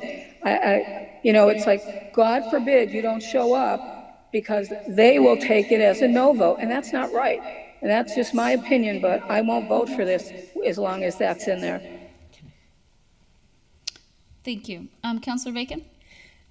So, Counselor Devine, I think the no statement is just being used as an example. The math aspect of it is simply that if there's 13 of us in the room and it requires 2/3 vote, it's going to be 9. And if there's 12 of us in the room, it's still going to take 9 votes. It doesn't mean so-and-so's absent, so they go down as a no. Correct. But it just means that you're still going to need 9 votes if there's 12 in the room. You may recall in some days we had people that had to leave early and we only had 9 people left in the room and we had to pass something with 9 votes, so it had to be unanimous. That's all it means, the same thing as it was. Councilor Devine, your hand is up. Do you want Yeah, I don't believe that's what Councilor Jordan said. He said, if somebody isn't there, it's an automatic no vote, unless I heard something No. incorrectly. Yeah, let me make, if I may, Madam Chair. Yes, and I think the way that Councilor Bacon described it is a good way of explaining it. It's just that the number of required votes does not change based on if there are a full membership in the room or people who are absent. 9 would still be required. That's right. That's right. And if I might, Patty, just to put an explanation point on that is, no matter how many people show up at the meeting, the same 9 votes would be required. Your vote doesn't go down as an automatic no, it just goes in, you're absent. That's how you'll be recorded as absent for the vote. You don't get recorded as a no vote. But just to put another spin on this, if it makes you feel better, is if you didn't have it that way, then de facto, if, say, you didn't show up and it was only of those present, then it would pass 8-4 So effectively, if you want to, makes you feel any better, it'd be like you were treated as an automatic yes. I mean, in that way, for what it's worth, because then if it needs 9 and only 12 people show up, and you only need of those present, you would only need 8. That's the point. It's that 9 threshold, or for that matter, on a majority, it's always 7. It's always 7 or it's always 9. That just, whether 9 people, 11, 12, 13, it's always 7 for majority and always 9 for 2/3. That number never changes. That's the only, and that's the way it's always been. Counselor Devine? Yeah, it's just, that's not what you said. You said the council. You said by a vote of the council, and if somebody wasn't present, their vote would be no. That's what you said. It's clarified. I think I've clarified that point. That's not what I meant. Okay. It's just that what I'm trying to explain is that if you don't show up, then by definition, you're not going to be one of the 9 to pass it, right? Yeah. It still needs 9 to pass. If 10 people show up, you need 9 to 1. Does that make it better? Does that make sense? Of Hopefully it that's though, clear. I'll tell you, I don't love it because I still think you're forcing my vote if I don't show up. But that's just that. Okay. But it's not doing that. You're just recorded as absent. That's all. Not voting. Not voting. Okay, all right. Okay, returning to the original intent of 8, because I know it's I'm 8:24. going to make a motion to pass it. Want to make a motion to pass it? I'll second for purpose of discussion. I will say I really struggle with this because I see value in consistency, but I also could see situations where we would want to be able to move on something quickly if there really was an emergency in the end of the year. I will say that the 2 months is wider than what I would consider an emergency. Right. Well, So I will say that I really do feel conflicted on this. I do. Councilor Bacon? so I would just comment that there's nothing magical about the last 2 months compared to any other month of the year in terms of people being available and present to vote. And look at just the other day, they called a special meeting in a minute and everybody was here except one person. So we don't historically have a problem. So I'm sort of like, if it's not broken, let's not fix it.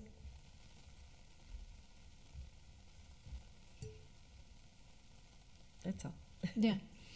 No, I understand that. And I will say, in general, and this I think also affects how I feel about the pieces we've talked about around whether it's present or full membership.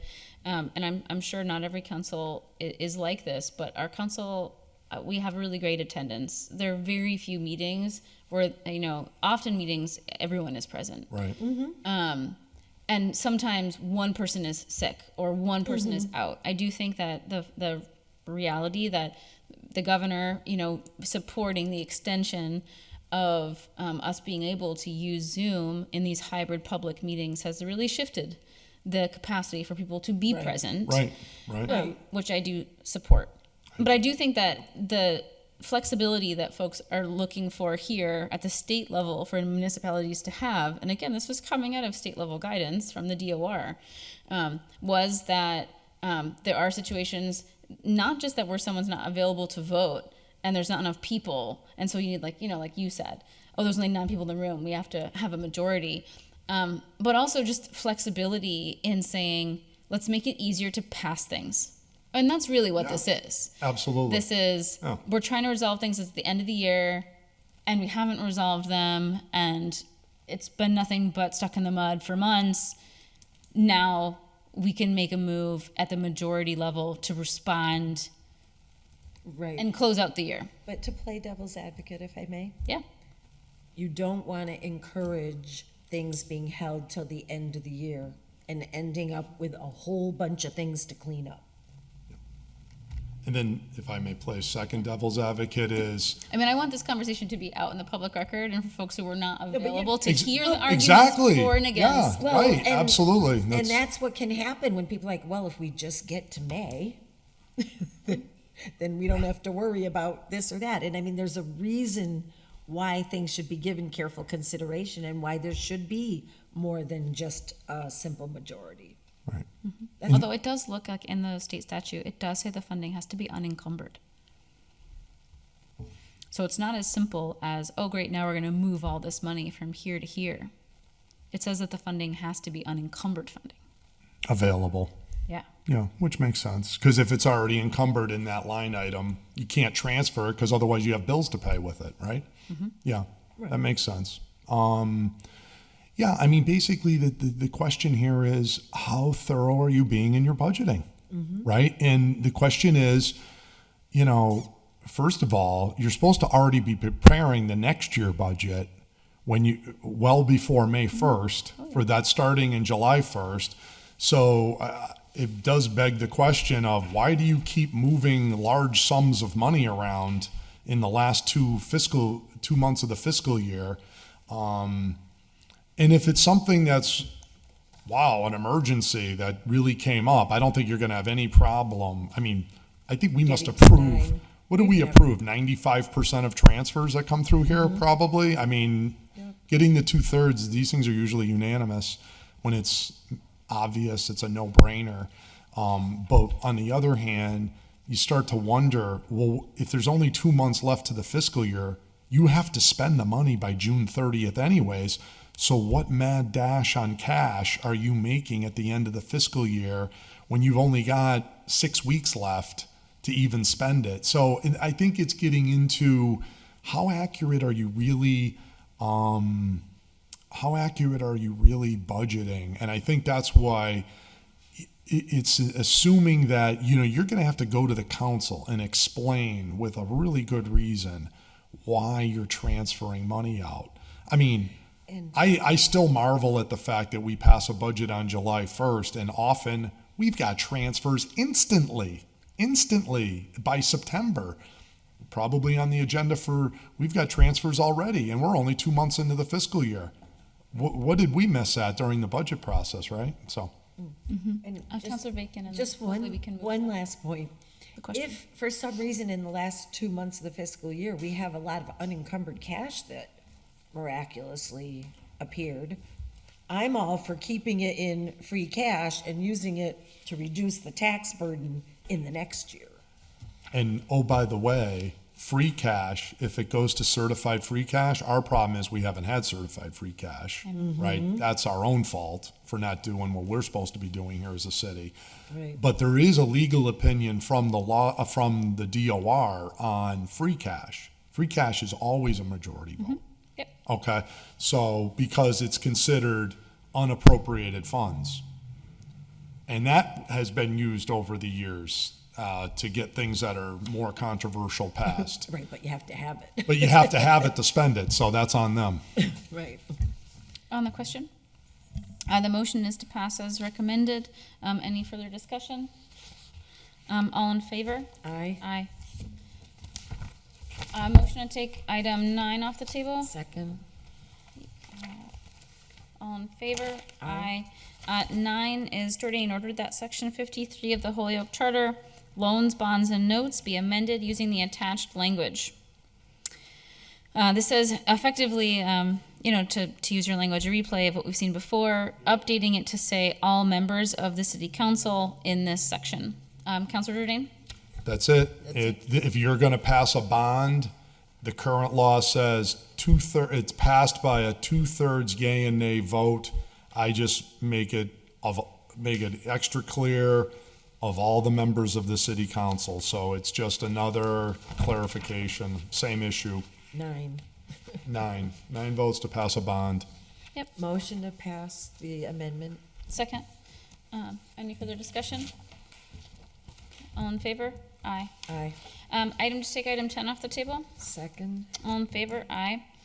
Aye. This is McGrath Smith, Rivera, Murphy Ramboletti, ordered that the city of Holyoke shall create an administrative and finance department. Said acceptance shall be subject to implementation by city ordinance and any necessary amendments to the city charter. This order shall be referred concurrently to charter and rules and ordinance to be considered jointly, with recommendations regarding implementation to be reported back to the city council jointly. This is the updated language for us to consider. We've looked at this before. We had asked for a few small tweaks. I don't think there's anything that is controversial in here, but I hope everyone had the chance to just look over the language and confirm that this is accurate. If folks want to take a minute to skim through and make sure that if there was a piece you were concerned about last time, if that has now been resolved.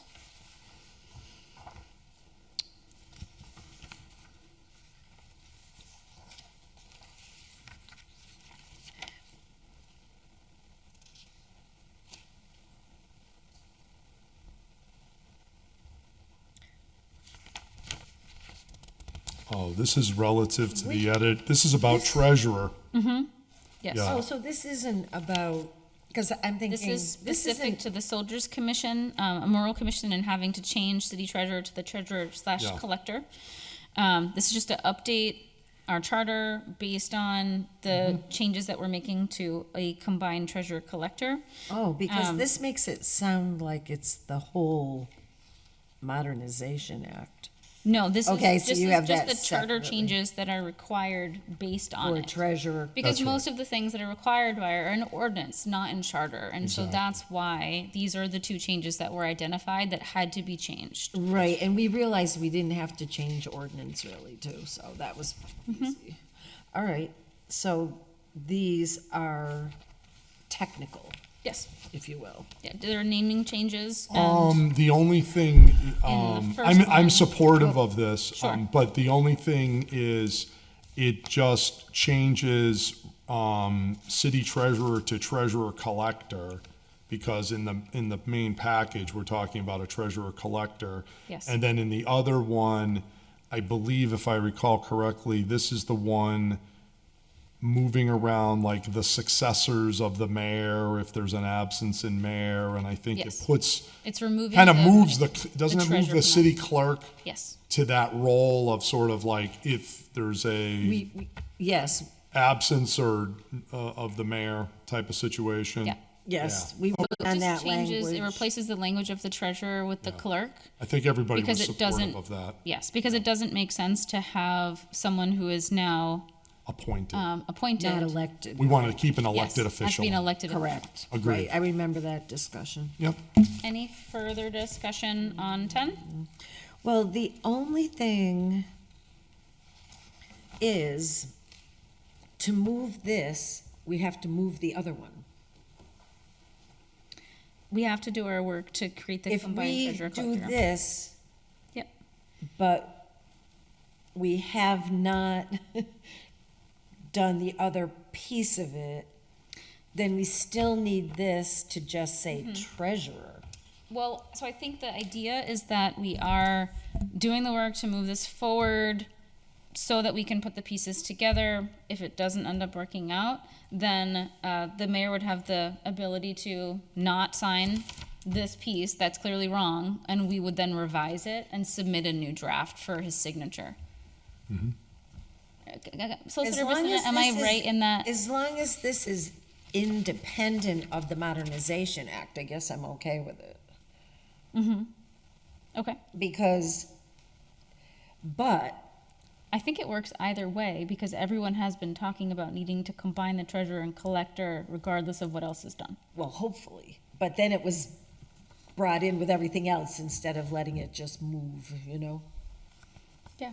Well, because I think the goal in the combination is to then to figure out like, well, does this the ripple effect, right? Because we got very real very Something quickly. has to start, but we would just have to amend it again if for some reason treasurer collector doesn't fly. Yes. That's all. Solicitor Bissonnette, would you mind weighing in just on process here? And then I also see our administrator Jeffrey's hand up as well.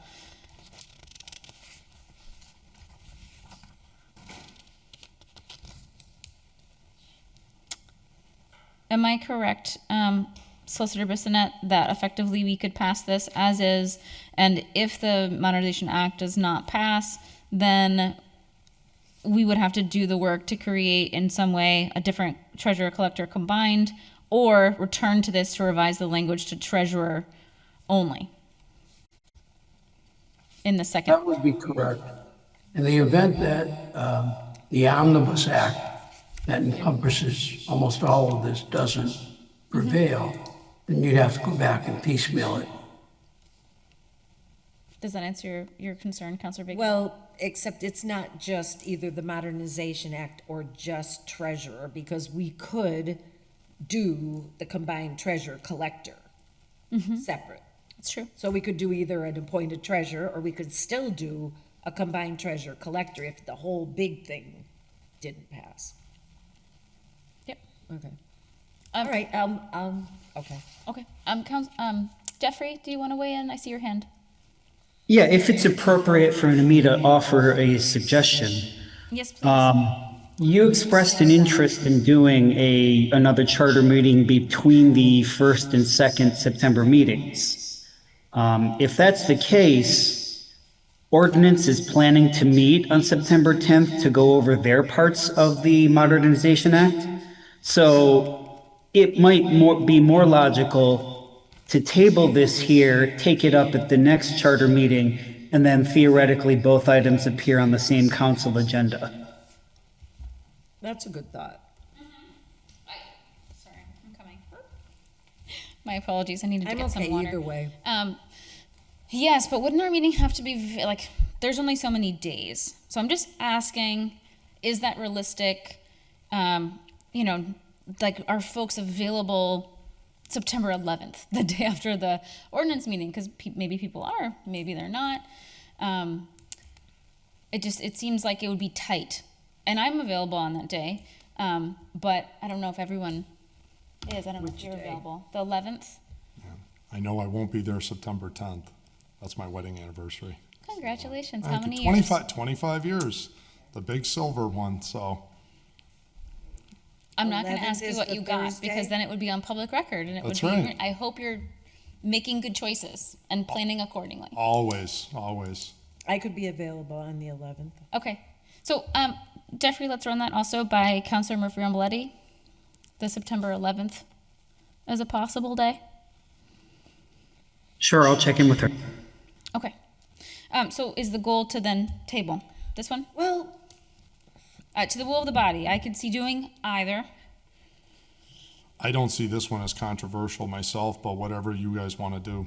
I would make a motion to approve. Okay, And then if the can always combined revise it. treasurer We need- collector Doesn't go. doesn't On the 11th. pass, we can take it up on the 11th. Yeah, okay, exactly. all right. So you've made the motion to pass it with approval. I will second that. All in favor? Aye. Okay. Motion take up item 11. Oh, that's a copy. So This 11 is just we a don't act on that. copy. I just think that we have to accept it. But to take item 11 off the table is my motion. If I have a second, Second. all in favor? Aye.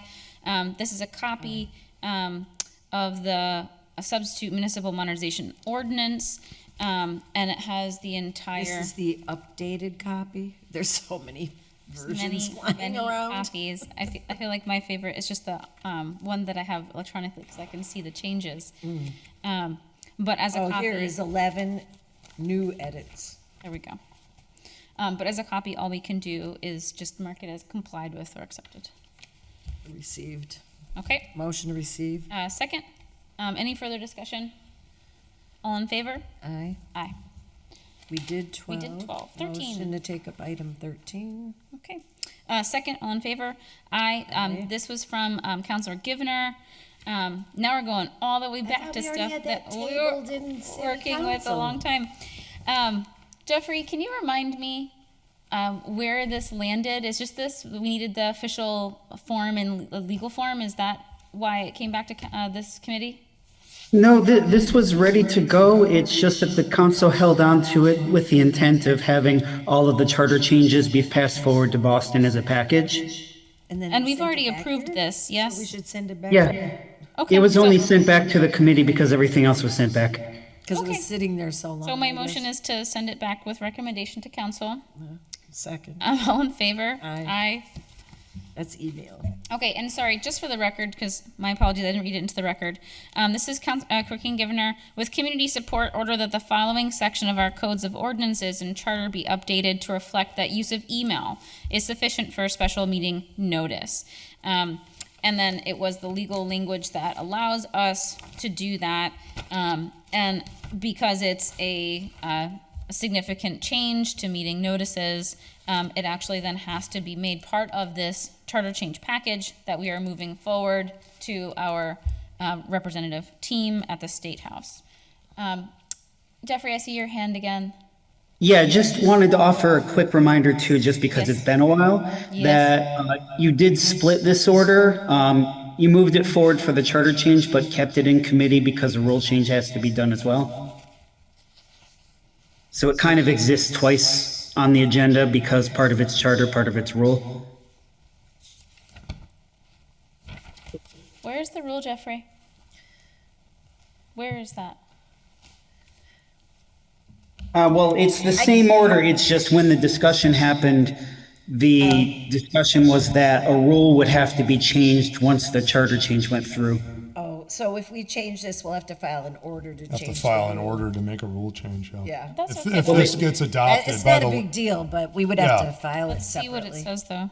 Well, because legislature. it's on the agenda as item 24 as well, because when you made the motion, you made a motion to pass forward the charter change, but also made a motion to table the rule change. Well, we Okay. might have done. I'm not sure if that's a legitimate We motion. we what might have happened. done that, but if Yeah, we don't we have have an that. order to create a rule, we're not supposed to do that. I'm not saying we didn't. Following section, ordinances and charter. Yeah. Okay.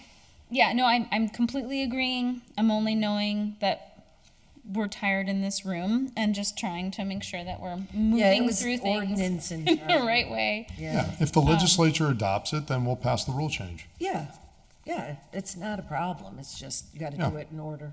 Yeah, exactly. That's all. It'll be housekeeping It's down fine. the road. Yeah, I agree with that. Because we also have to see if it passes before we can make the rule Right. change anyway. Exactly. Okay, so when we get to 24. Because let's our just rule table is the citing whole the meeting. charter. Well, we're not, are we going to 24? That's true. Well, it's already thought laid on we're the going table to and it's on the 16. table. So yes. You don't want to keep going? I didn't sign up for 24. Hey, we're making good progress. Okay, so that means that we've moved 13 with recommendation to council. Yep, Motion to take up item 14. second. All in favor? Aye. I think we've Oh, resolved this this is one. section 22 again? No, because this was saying that the committee should address it, and the way I'm recommending you address it is you already adopted the Yep. charter amendment, so this has actually The motion been is complied complied with. with. And then the rule change is gonna be identical to what the charter, which is 16. So 16, you should adopt 16. Well, 'cause we gotta that's- get to 15 first. Okay. Okay, This has so been complied with. motion, so 14 is effectively all of the section 22 stuff that we talked about in an early agenda item.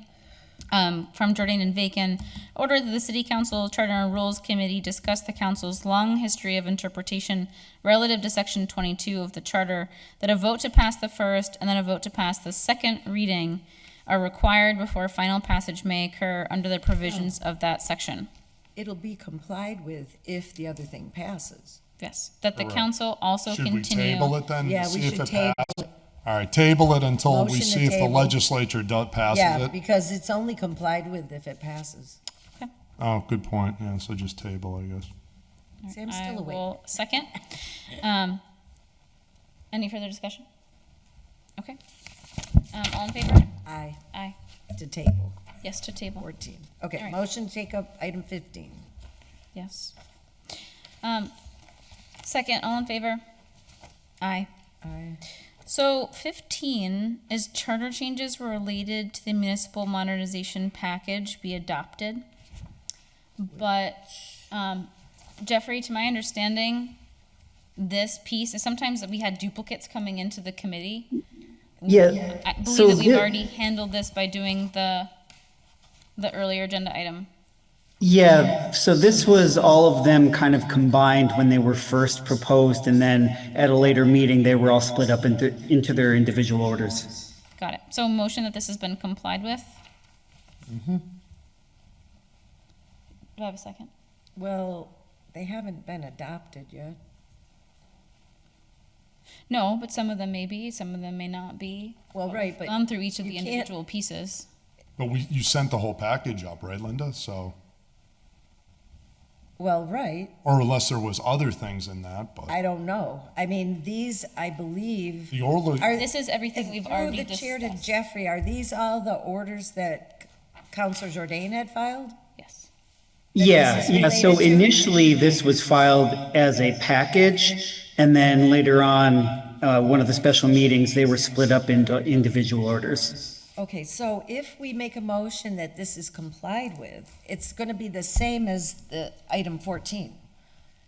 If everything passes, then it's complied with, but if everything doesn't pass, then it isn't. It's just like item 14. It's true, but if it doesn't pass, then it means that it just will never be adopted.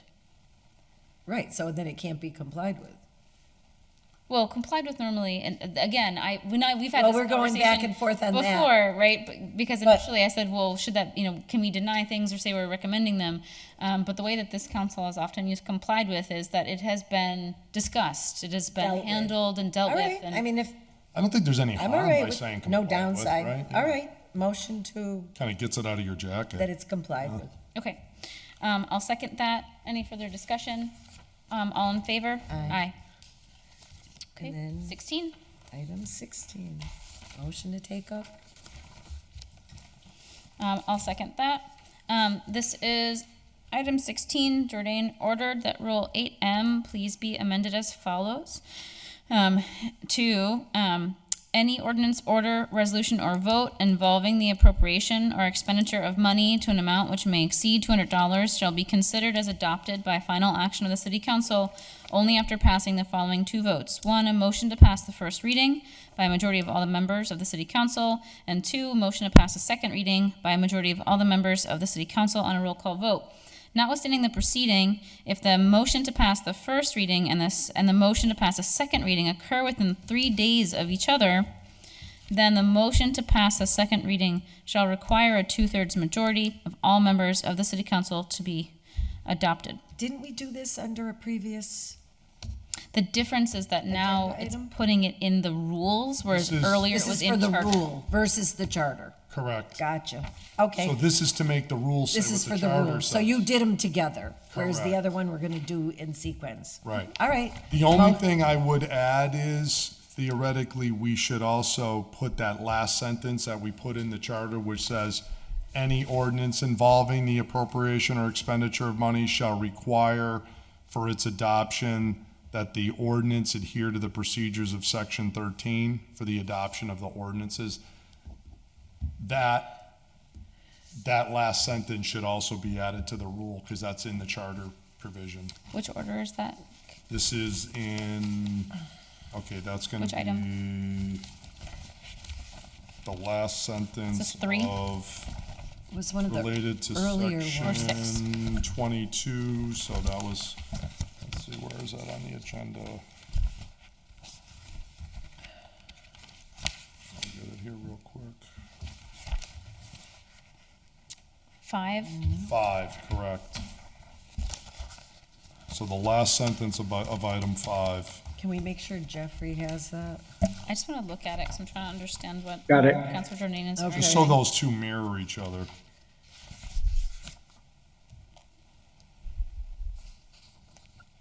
The last sentence bold Yeah, on 5. on 5. Any ordinance From the first page involving- or the second page? Oh, no, Second. Well, sorry. very end, the last second. sentence at the very end.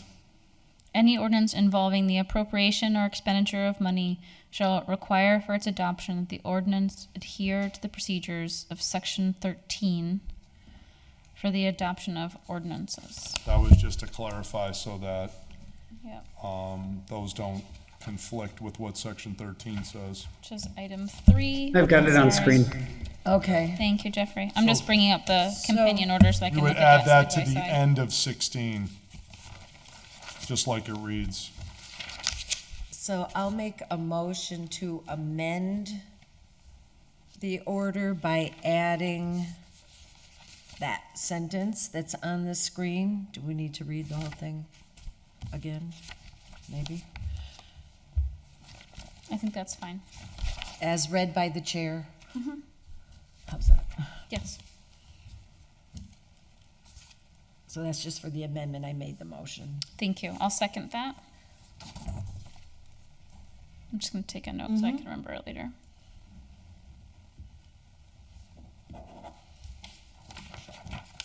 Okay. Any further discussion? We have a motion on the table to, So we have to amend it first, right? yep. So aye.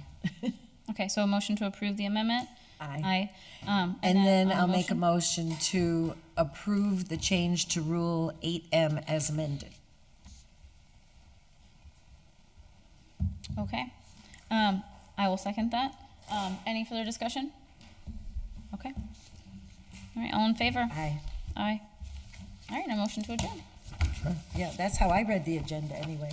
I didn't know I didn't think we were gonna do all the other tabled items. All right, good meeting. We got a lot done. Thank you. Getting there, getting there.